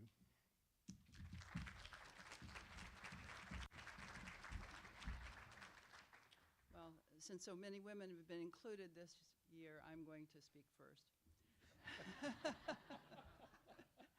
I just want to thank KPA for this honor. I want to thank our family and friends, several of whom showed up by great surprise to support us, and our community for allowing us to bring this honor back to far, far, far western Kansas.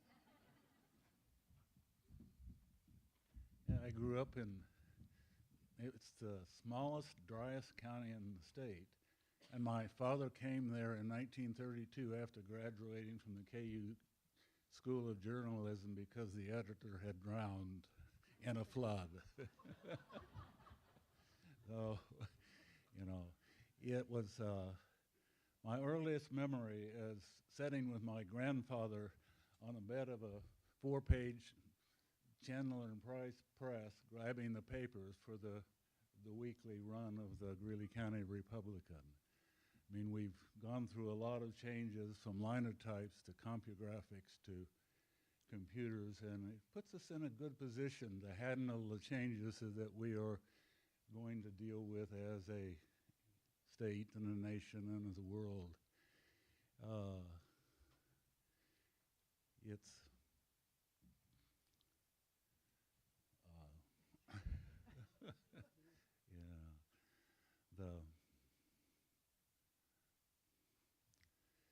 as the age goes on, see, the memory goes, and and so we retire.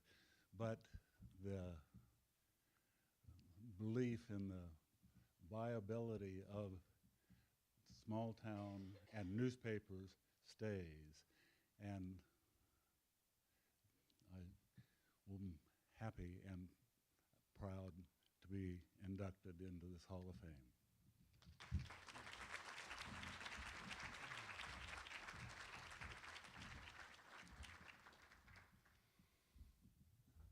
I'm proud to say our next one is yet another Kansas State University person, Gloria Freeland.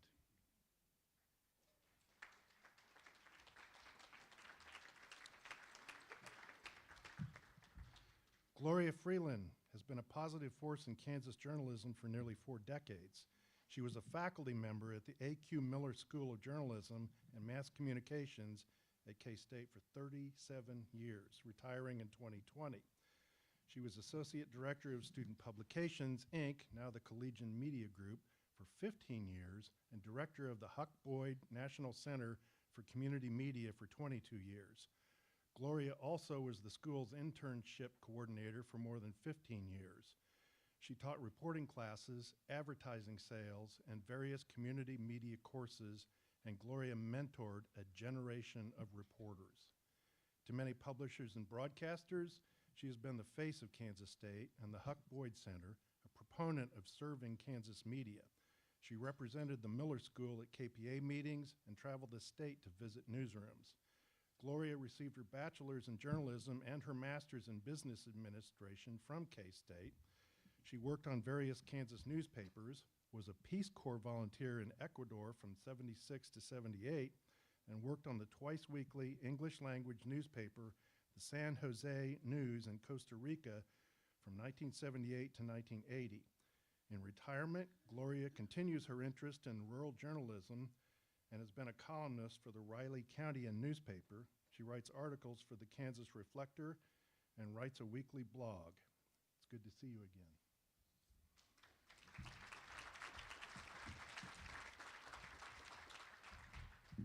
Thank you, Roy. First of all, I'd like to thank my family who's in the back of the room there. We're all introverts, so we like to be at the back of the room. My husband, Art, who is probably my biggest supporter and the guy who kicks me in the tail when I need it. My brother, Dave, is there, and his friend, Marilyn, my sister, Gayla. And also, I'd like to thank Linda Denning and Rosalie Ross because they nominated me for this award.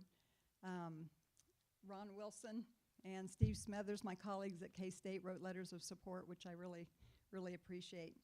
And I'd really like to give a big thank you to Emily Bradbury and the KPA staff because they do a wonderful job of keeping this, herding this group of cats and doing some great events over the year.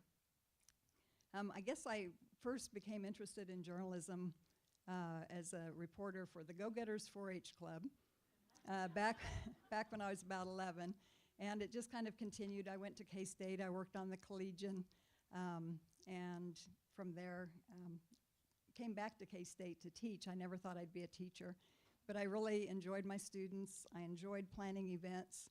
I worked with many of you in this room through the Huck Boyd National Center for Community Media, and I just want to thank all of you. Those of you in the trenches, keep our local officials accountable for their actions.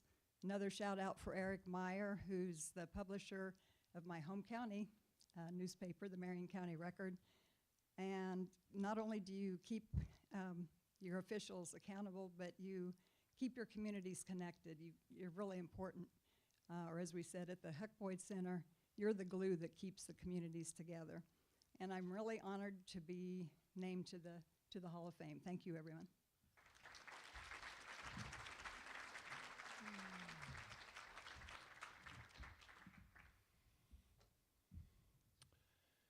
Laura Bauer and Judy Thomas, another double.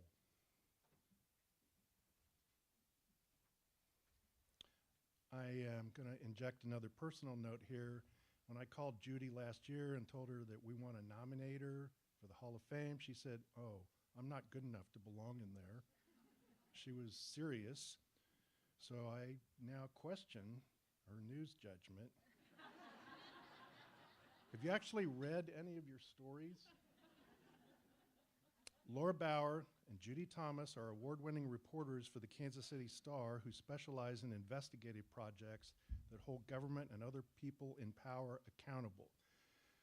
For the past decade, their stories of secrecy in the Kansas government, a broken foster care system in Kansas and other states, abuse in unregulated religious boarding schools in Missouri, and other topics have brought them national recognition. Laura has worked at the Star since January 2005 after reporting stints at the Courier-Journal in Louisville and the News Leader in Springfield, Missouri.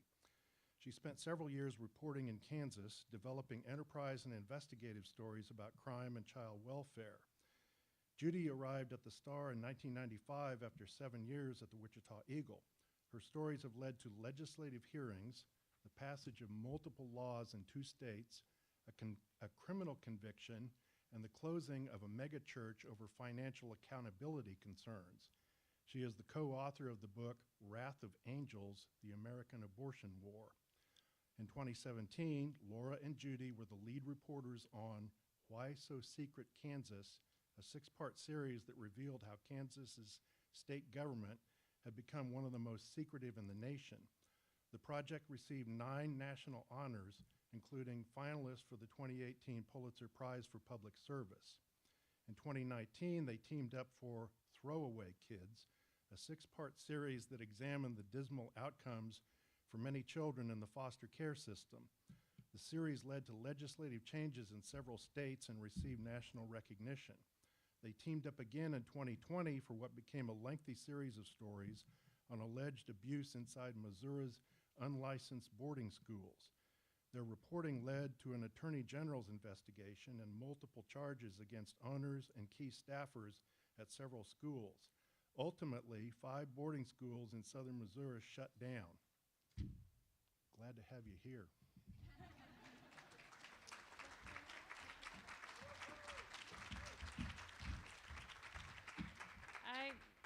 I just got to say we're so honored to be here, and I hope we each get 2 minutes because I'm a talker. And we are just so honored, and Nancy, thank you. I became a journalist because my big sister was a journalist, and I thought, well, I do everything she does.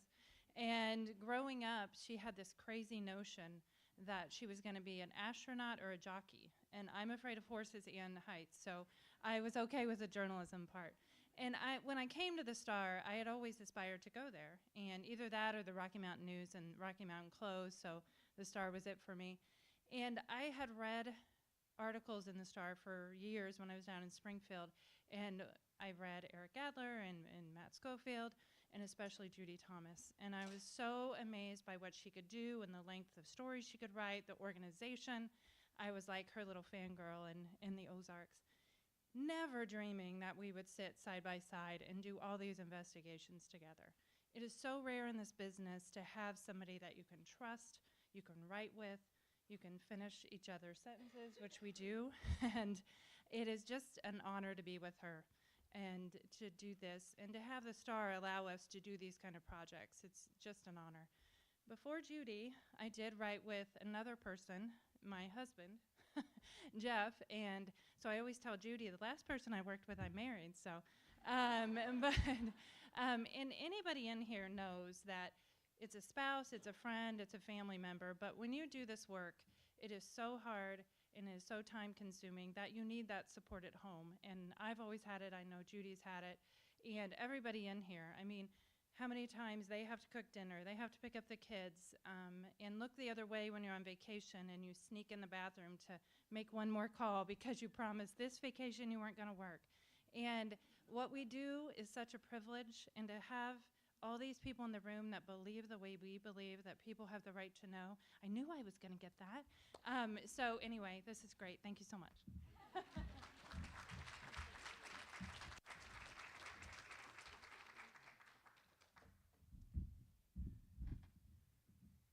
Laura's the better one at speeches, so I wrote mine out, I'm sorry.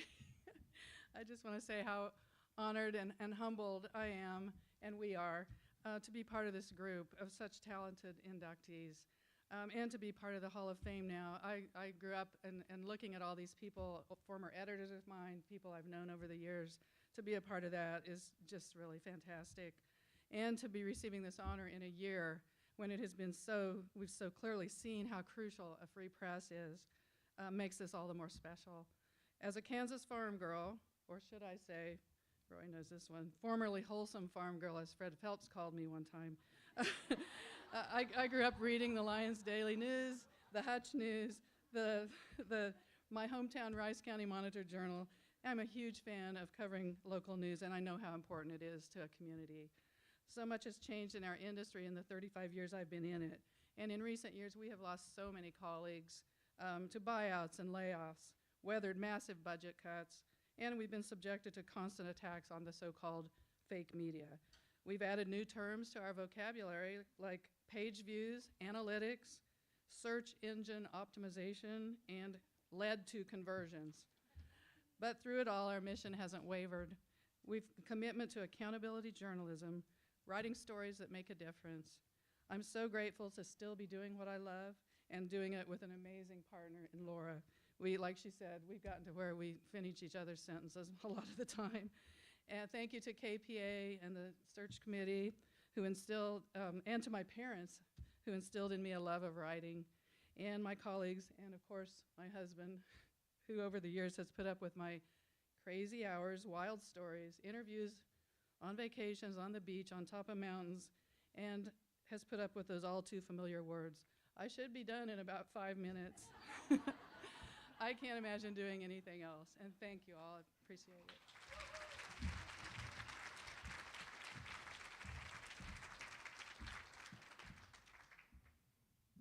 Our next is someone I have never met in person. I'm ashamed to say that because I've admired her for many years, Benita Gooch.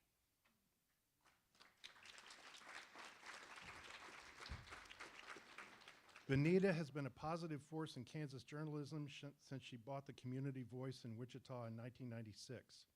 Her father encouraged her to use her journalism and public administration degrees in her hometown when the paper was for sale.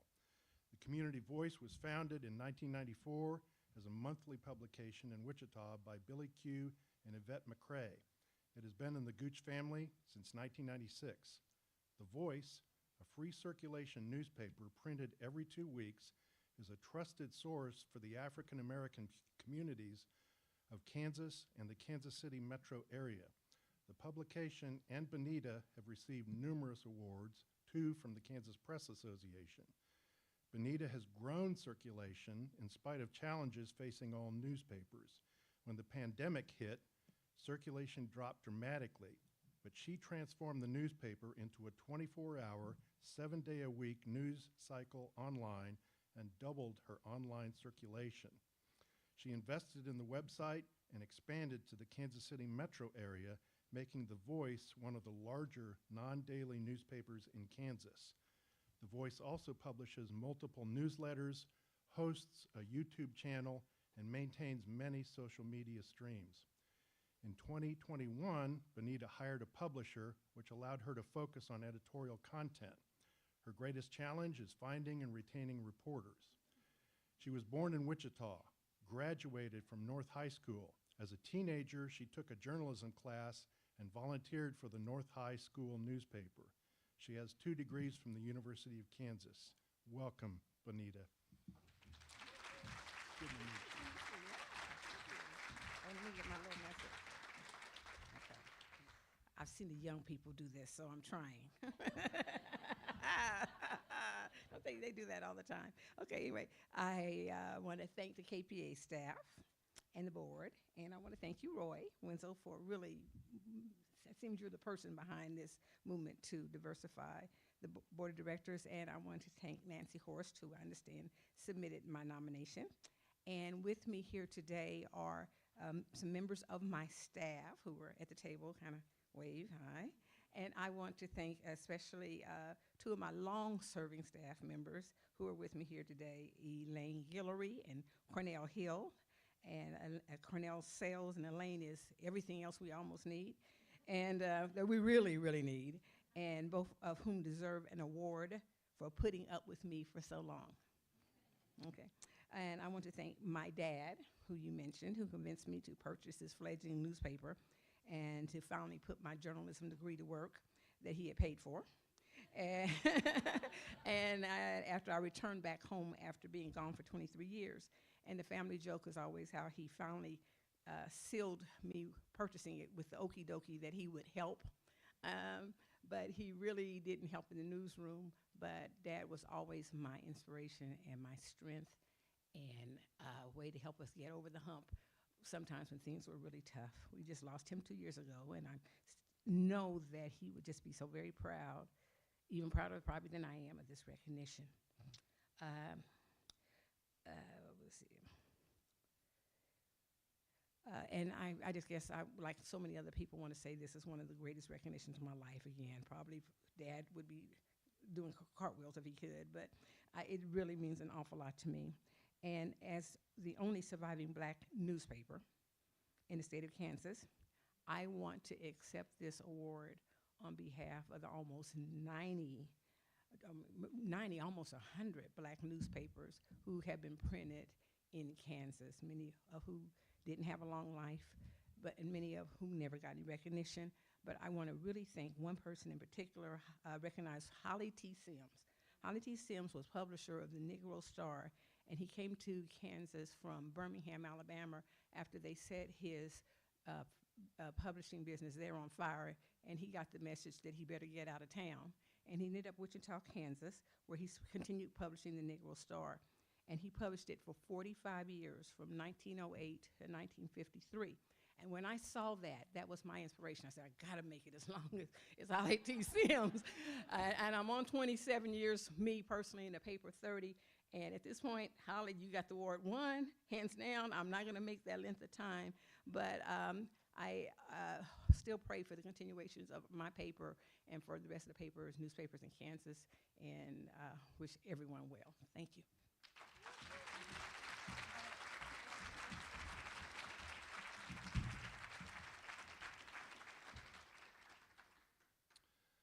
Another K-Stater, Susan Edgerly.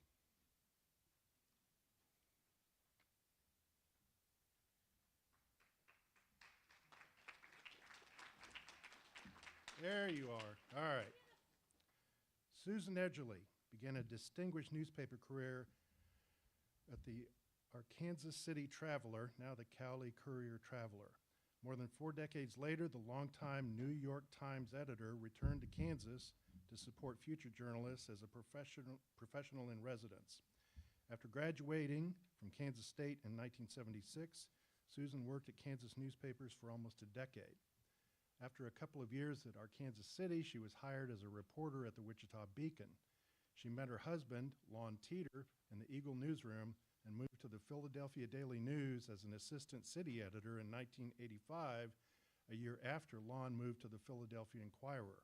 They were married in 1986. Susan was hired as a copy editor at the New York Times in 1989, and over the next 3 decades worked in jobs including Metropolitan editor, assistant managing editor for integrating the print and web newsrooms, executive editor for the New York Times News Service, and dining editor. She was supervising 150 staffers as deputy metro editor when 2 planes hit the Twin Towers on September 11, 2001. She heard the first plane hit as she got ready for work in her home in Brooklyn. Susan retired in 2017 and returned to K-State as a professional in residence until the time of COVID. She is currently on the board of Trust Women, a nonprofit that operates abortion clinics in Wichita and Oklahoma City and helps administer K-State's Edgerly Franklin Leadership Scholarship, which supports students of color and those who are the first in their families to go to college. She lives now in Ashland, Oregon. Good to see you.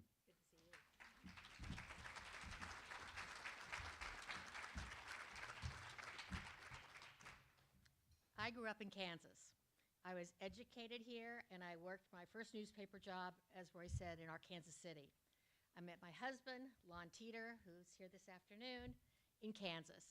He taught me how to cover the county commission at the Wichita Eagle Beacon. The Kansas where I grew up was a moderate Kansas, the Kansas of Nancy Landon Castlebaum, the Kansas of Dwight Eisenhower. Today, as I thank the Kansas Press Association for this honor, I also thank the Kansas school system and Kansas State University and the state of Kansas for giving me everything I needed for an extraordinary and rewarding career in journalism. When I joined the New York Times in 1989, I was armed with a strong work ethic, a strong grounding in the fundamentals, and a strong sense of right and wrong. The Kansas I know today in some ways does not resemble the Kansas I knew then. Oh, the people are mostly the same. My college sorority sisters and the people I work with at the Eagle, but the government is different. I went to college with a legislator who last year voted to enact the Kansas Trans Bathroom Bill. Well, that affects my son, Jack, who lives in Denver. He's 32, and he's Regional Director of Government Affairs for Planned Parenthood of the Rocky Mountains. He writes policies and laws to expand access to health care, including abortion. He's married to a woman we adore, and they're expecting their first child in January. Jack is happy, healthy, successful, and he's trans. He has a mustache and wears suits and ties and cowboy boots. If he came to Kansas to see me receive this award today, he'd have to use the women's bathroom, which I imagine would seem just as weird to all the women in the bathroom as it would to Jack. It's not the people, it's the legislators. If I had one wish for Kansas, it would be that its elected officials would govern with respect for its people, all of its people, and their values. Journalists, courageous journalists, like those of the Marion County Record, can help make that wish come true. This ceremony seems an appropriate place and time to say so. So thank you, Kansas Press Association, for letting me say it. Thanks to Lon and to our kids, Jack and Nora, to K-State, and to the state of Kansas.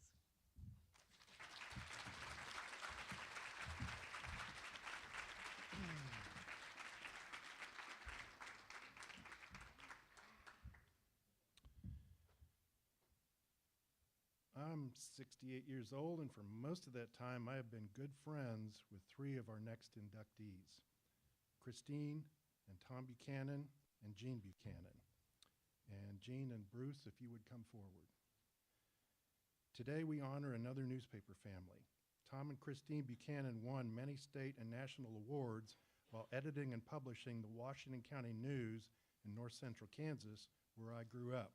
Their parents were my first mentors, and they were wonderful. Their daughter, Jean, my classmate, got her start working at her parents' weekly paper. She swore many times that she would never pursue a newspaper career, but she did. Tom and Chris bought the Buckland Banner in 1956, operating it until 1959. They then bought the Washington County News and operated it until 1981. Tom and Chris were prolific writers, producing news stories, columns, and photographs each week. In 1974, the Buchanans won the Kansas Press Association's Victor Murdoch Award for coverage of my hometown in Greenleaf in the year following the 1973 tornado that destroyed much of the town. Chris also won numerous awards and was named Woman of Achievement by the Kansas Presswomen in 1979. After her parents sold the paper, Jean worked as a reporter and then managing editor at the Atchison Globe until 1999. She spent the next 9 years at the Kansas City Star. She worked in several roles from 1999 to 2004 for the Gannett newspaper group, at one point as assistant managing editor for the News Journal in Wilmington. In 2004, Jean moved to the St. Louis Post-Dispatch as an assistant managing editor.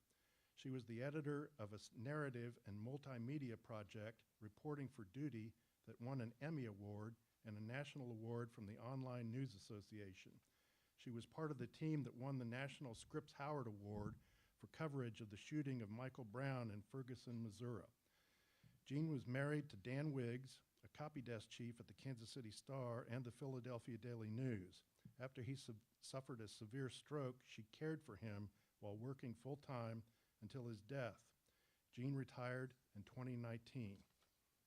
Thank you for coming.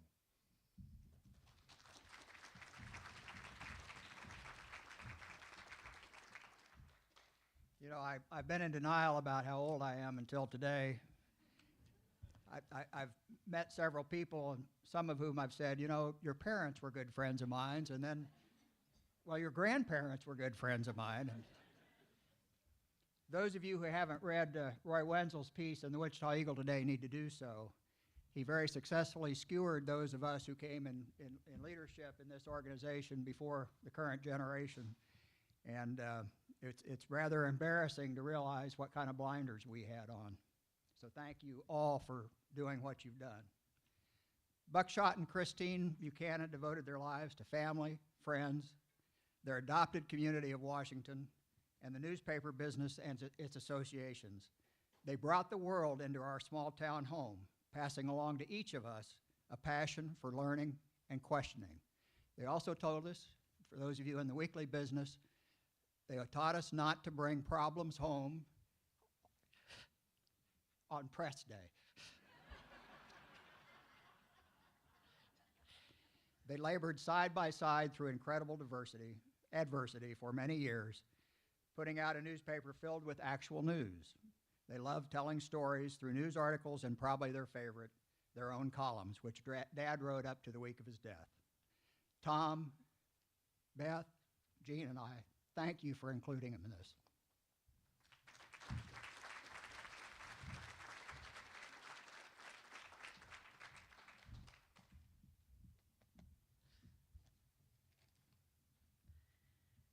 So I was working as a night city editor at the Kansas City Star years ago now, and we had a big breaking story, and I was doing what night city editors do, which is take notes over the phone from reporters on the scene and converse with the photo desk and get them out to the scene and talk to the news desk about where the story should be placed. And it was just a normal night for me. And the next day, Charles Guswell, who was a longtime columnist at the Star, came up to me and said, "My wife, who had been in the newsroom the previous night, wanted me to tell you how much she respected the job you did last night." And I looked at him and I said, "Well, I think back in the day, I would have been on the rewrite desk. That's where my talents were." And he looked at me and he said, "Let's face it, Jean, back in the day, you would have been on the society desk." So I am grateful to my parents who instilled in me a love of news, of language, of writing and reading. I'm grateful to have come of age at a time when women had more opportunities to pursue the jobs and careers that they wanted. I'm grateful to all my colleagues who taught me so much over the years, and to my family for their support during the downturn in the news industry. I'm grateful to my good friend, Roy Wenzel, and the people that got together and decided that now was the time to make the Kansas Newspaper Hall of Fame more representative, and for including me in it. Thank you very much.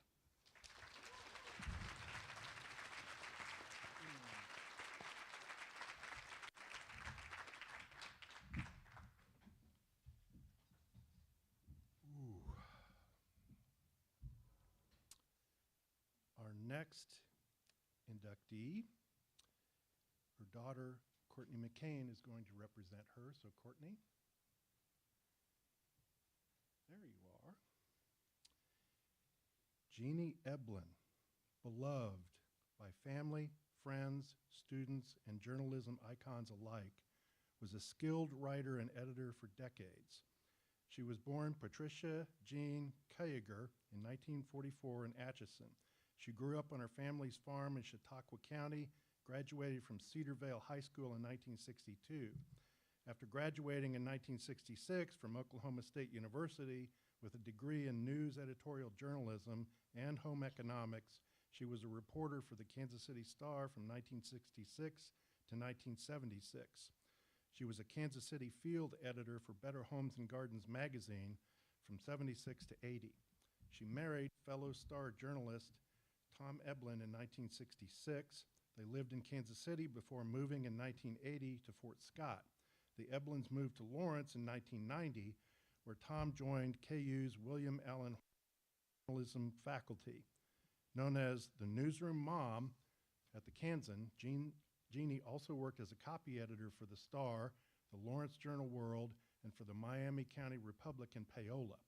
She copy edited multiple projects as Press Association and helped maintain the KPA's library of more than 200 Kansas publications. She was an active member of the William Allen White Community Foundation Board, promoting journalism and Red Rock's home preservation in Emporia until her death in November 2021. Good to see you.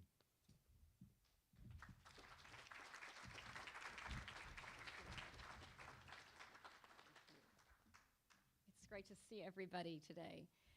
I'm here with my husband, Ken, my brother, Matt, and his wife, Liz. Thank you again on my mother's behalf for this profound honor. It wasn't often that Jeannie Eblin was at a loss for words. I think anyone who knew her certainly wouldn't think so. But I suspect that at least a few seconds of slack-jawed silence might have been her initial reaction to learning of this incredible honor of being inducted into the Kansas Press Association's Hall of Fame. Thank you so much to the selection committee, to the Kansas Press Association membership for inducting her. I owe a special gratitude also to Emily Bradbury and Roy Wenzel. As a longtime journalist and a Kansas native, Jeannie Eblin was an eloquent and energetic ambassador for her beloved Sunflower State.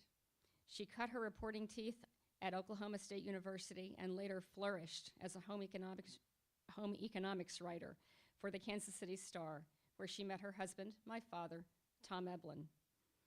But she remained at heart a farmer's daughter from Chautauqua County and loved illustrating with words the rich history of rural Kansas, so often hidden by headlines blaring from larger circulations. In the last years of her life, she often remarked about how much she appreciated opportunities for journalism outreach throughout the state. From her role as a hometown news specialist at KU, to her involvement with the William Allen White Community Foundation, to her many projects for the Kansas Press Association. She reveled in any environment where she could inspire lifelong learning and loved to engage in storytelling about almost any topic. Many KU journalism students remember her as a newsroom mom, whose lemon squares were personally delivered to the daily Kansan newsroom. Jeannie and Tom also opened their home to hordes of hungry journalism students and faculty with their semester barbecue dinner of home-cooked barbecued ribs, cornbread, and coleslaw. I profoundly miss those meals. We greatly appreciate Jeannie Eblin's inclusion and induction into the Hall of Fame, and that her memory will carry on as a champion of community journalism in the state of Kansas. Thank you for remembering her. We are deeply touched, and we know that our dad would have been especially proud. Thank you.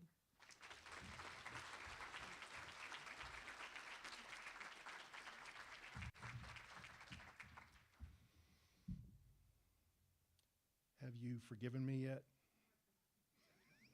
She's working on it. Colleen McCain Nelson grew up in Salina and graduated from the William Allen White School at the University of Kansas.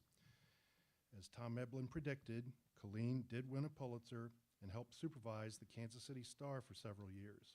Since January 2021, she has served as executive editor of the Sacramento Bee and as the California regional editor for the McClatchy Media Company. Starting in 2016, Colleen became vice president and editorial page editor of the Kansas City Star. Today, she leads McClatchy's California newsrooms, including the Sacramento Bee, the Fresno Bee, the Modesto Bee, the San Luis Obispo Tribune, and the Merced Sun-Star, navigating them deeper into the digital age with all those modern challenges. For 3 years, she was McClatchy's national opinion editor, supervising editorial work done in 30 newsrooms. Colleen was a White House correspondent for the Wall Street Journal and covered the 2012 and 2016 presidential campaigns, for which she has our sympathy. Colleen started at the Wichita Eagle. She moved to the Star-Telegram in Fort Worth and later to the Dallas Morning News, where with 2 colleagues, she won the 2010 Pulitzer Prize for editorial writing. Thank you for being here, Colleen.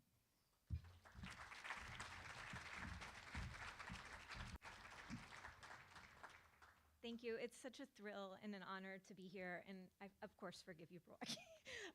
When I was a 16-year-old high school student in Salina, I was not naturally inclined to ever question authority or to do anything that might rock the boat.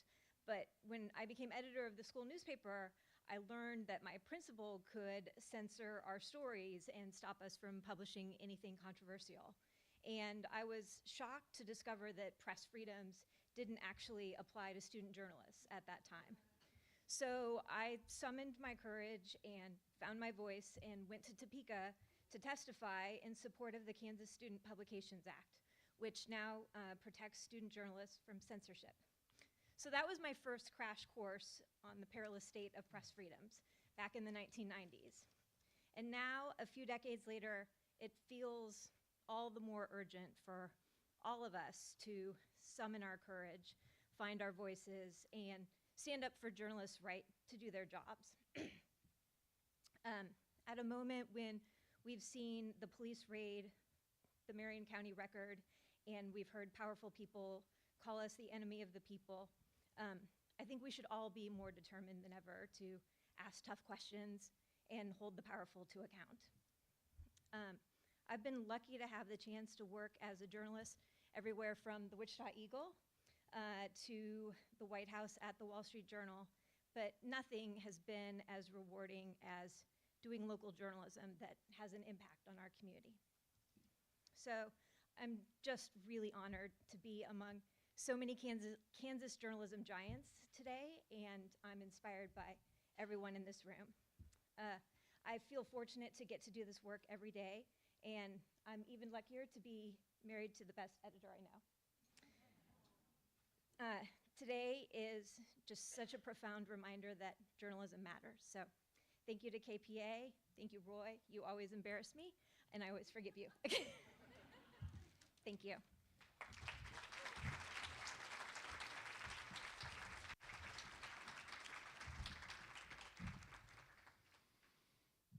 I would like to summon the Pulitzer Prize winner Patricia Weems Gaston to the podium.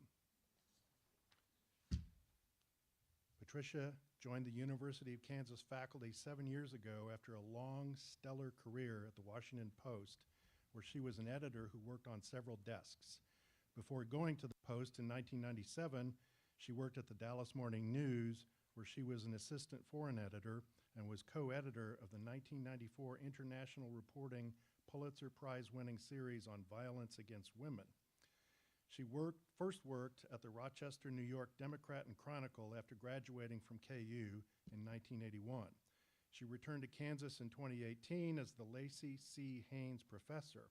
It allows her to mentor today's students like she was mentored by former Associate Dean Suzanne Shaw and the late Professor Samuel Adams. She is a member of the Kansas City, Kansas legacy family that has been attending the university since the 1920s. She also has a master's degree in sports management from the George Washington University. At KU, she has advised the staff of the University Daily Kansan, led the school's search for the Knight Chair in Audience and Community Engagement for News, serves as a mentor in the Rising Scholars Program, and serves on various other committees. She is currently working with 2 KU colleagues on a series of webinars. She has written several columns for the Kansas Reflector as well as for the Washington Post and has been a media critic for KCUR's Up to Date program. Welcome. It's an honor.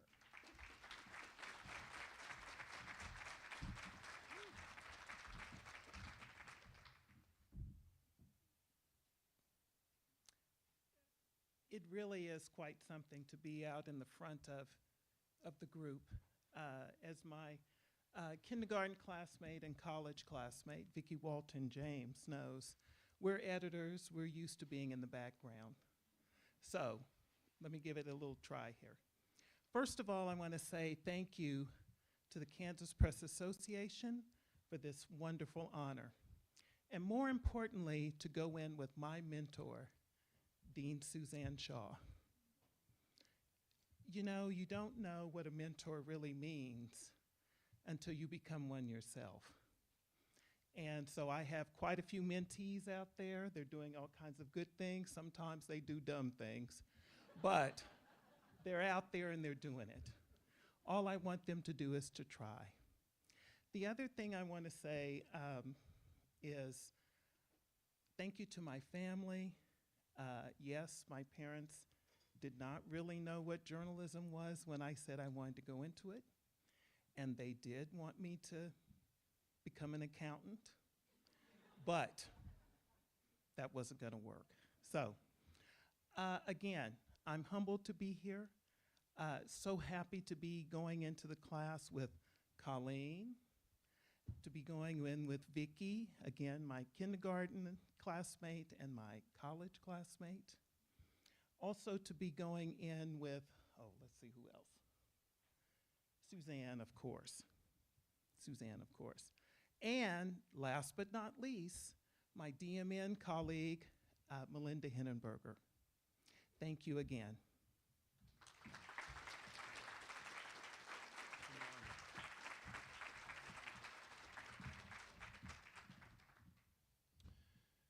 Patricia's kindergarten classmate, as she said, was Vicki Walton James, who is here with us.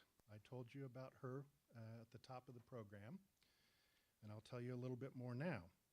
Vicki is the managing editor for news at NPR, overseeing the daily news gathering of all NPR desks, shows, and platforms. Before taking on this role last year, Vicki was chief national editor for NPR News for 8 years. She supervised about 50 reporters, editors, and producers based in Washington, D.C., and in 19 bureaus around the country. Before assuming this post in 2014, she was the network's deputy national editor and held other senior management positions. Vicki is a native of Kansas City, Kansas, graduate of Wyandotte High School and the University of Kansas. She started out as a news clerk at the Kansas City Star, but won quick promotions to reporter, editor, and columnist. Her beats included courts, police, prisons, social services, and residential real estate. After leaving the Star in 1989, she joined the Chicago Tribune, and in 1995 became the Tribune's deputy bureau chief in Washington, D.C. She was part of a team leading coverage of the terrorist attacks of 9/11. She was named Chicago Tribune Washington bureau chief that same month, becoming the first woman and the first African American to hold that position. Her last position with the Tribune Company was as a manager for Tribune Publishing in Washington. For the past 28 years, Vicki has been married to Frank James, whom she met while they both worked at the Chicago Tribune, and I am so glad to welcome my old friend.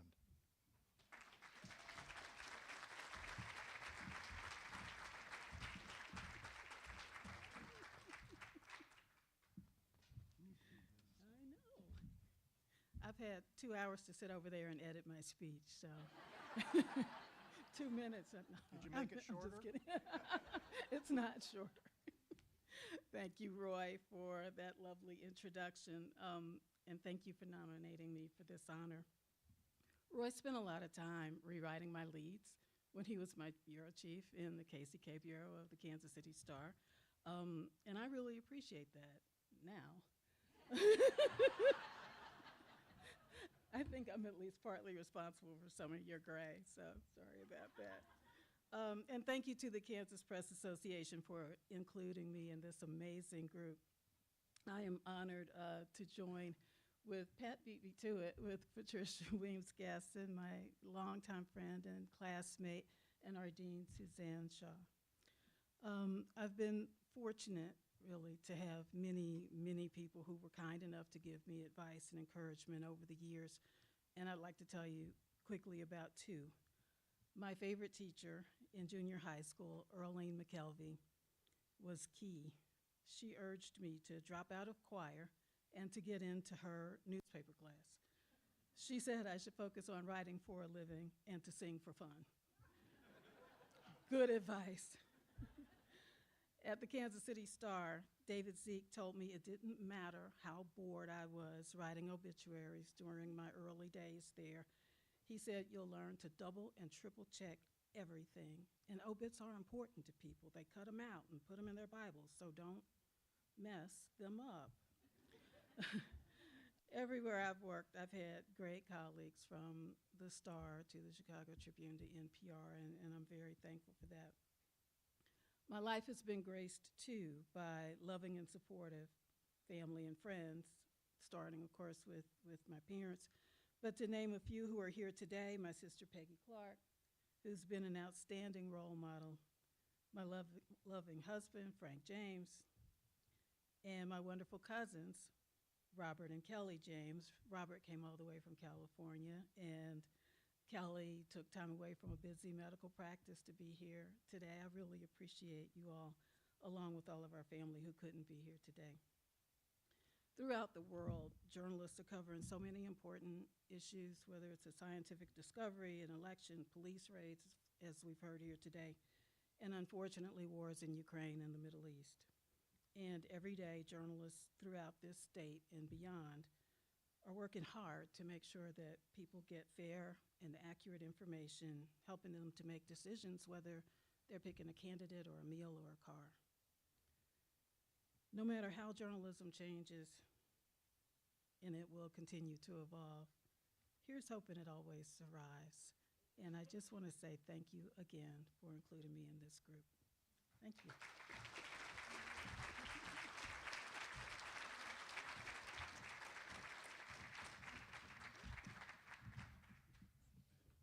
All right. Lastly, I kept Melinda Henneberger as the last inductee so that she could sum up today for all of us. Well, and there is no 2-minute limit on you. Melinda is a Pulitzer Prize-winning Metro columnist for the Kansas City Star with a long career spent making a difference. Last year, she was awarded the Pulitzer Prize for commentary for columns demanding justice for alleged victims of a retired Kansas City, Kansas police detective accused of being a sexual predator.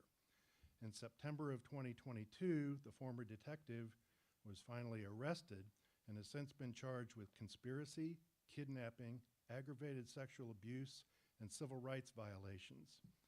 Melinda was also a Pulitzer finalist for commentary in 2021, for editorial writing in 2020, and for commentary in 2019.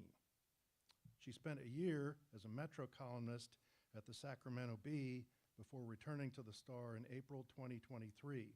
She won the Sacramento Press Club's 2023 award for commentary for her columns on homeless Californians. Before first joining the Star in 2017, her career took her from Dallas to New York City to DC with a stint in Italy along the way. She spent 10 years at the New York Times as Rome bureau chief, a Washington correspondent, and a Metro reporter covering New York City hospitals. At the Washington Post, she launched, managed, and edited the paper's opinion blog of women writers. She has received multiple awards, including the Mike Royko Award for commentary and column writing from the News Leaders Association in 2022 and 2019. An Illinois native and graduate of the University of Notre Dame, she earned a graduate degree from the Catholic University of Louvain in Belgium. She also has been a fellow at Harvard University's Shorenstein Center on Media, Politics, and Public Policy, and at the Catholic University of America's Institute for Policy Research and Catholic Studies. And who better to wrap it up for us? Thanks so much.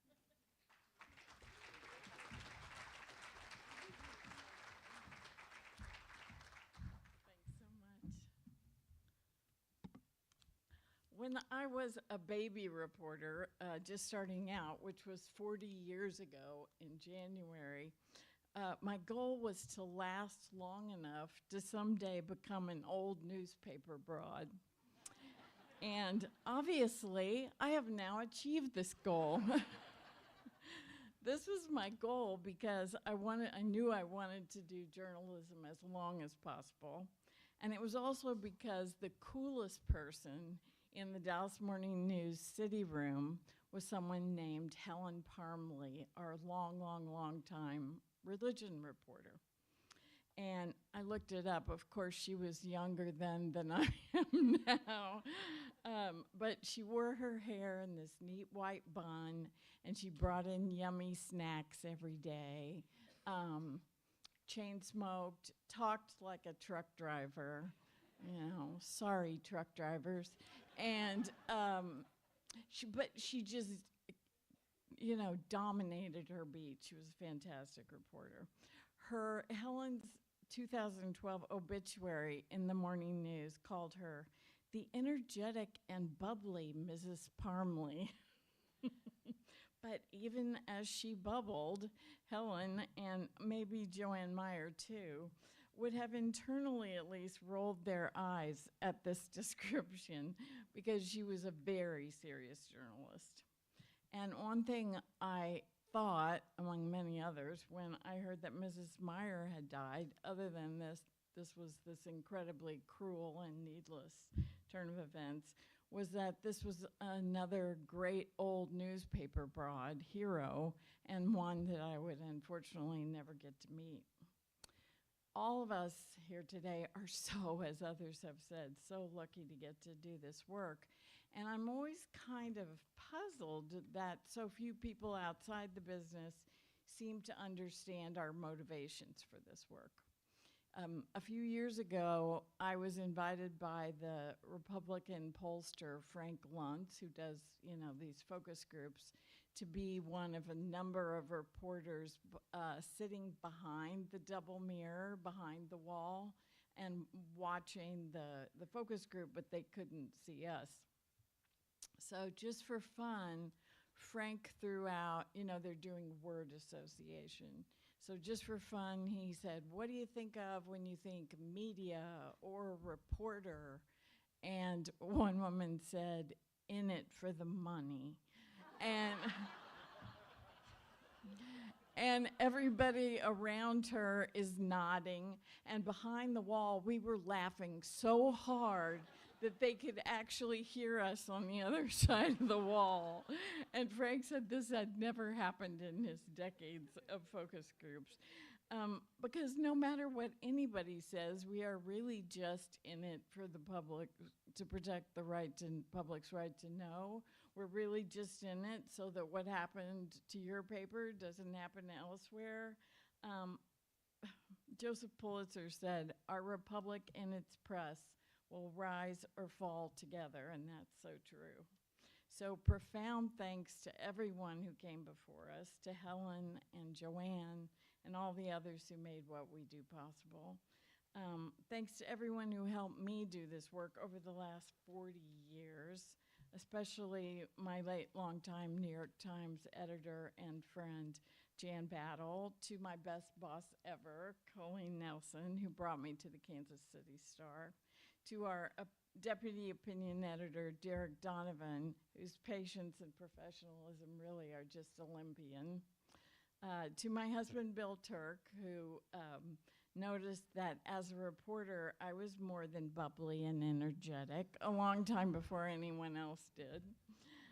And thanks to our daughter, Della, who's here today, whose innate integrity I've been learning from since she was a little thing.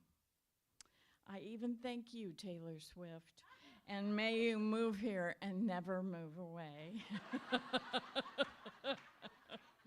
So thanks to all of you, thanks to Roy and everybody else who put this together for this incredible honor, and to all of you for being in what I'm not at all embarrassed to call this existential fight for democracy, which we absolutely have to win. So thanks so much.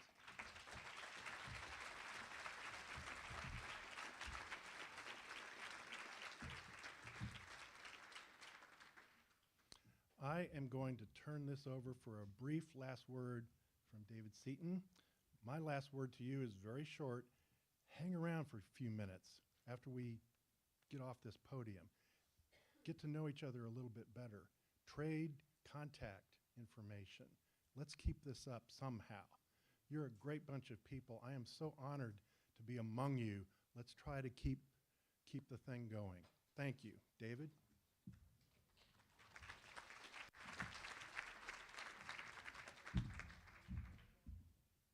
Okay, we are almost done here, guys. I liked what Jean Buchanan said about she thought she'd make a good rewrite person. I was thinking that's kind of what we've done today, right? We've done a great rewrite, historic rewrite of the Kansas Newspaper Hall of Fame, and I'm privileged to be part of this historic day, and I'm really glad I brought my teenage son Owen to witness this too. So thanks to everybody for being here and for all your contributions. And I'm going to read my little script here. We are indeed grateful to those who have been honored today. They have set the bar high by their example and are to be commended for helping to further the rich tradition of quality journalism in Kansas. To our special guests, thank you for joining us and making today even more special. And to our sponsors, thank you for your support of the Kansas Press Association and its mission. For those who were honored today, a photographer is present to take pictures with your family and colleagues to remember this special day, and that is out in the hall. Yep. Please make your way to the KPA backdrop at this time for photographs, and we'd also like to get a group photo of all Kansas Newspaper Hall of Fame members who are on hand today. Thank you again, and have a wonderful weekend.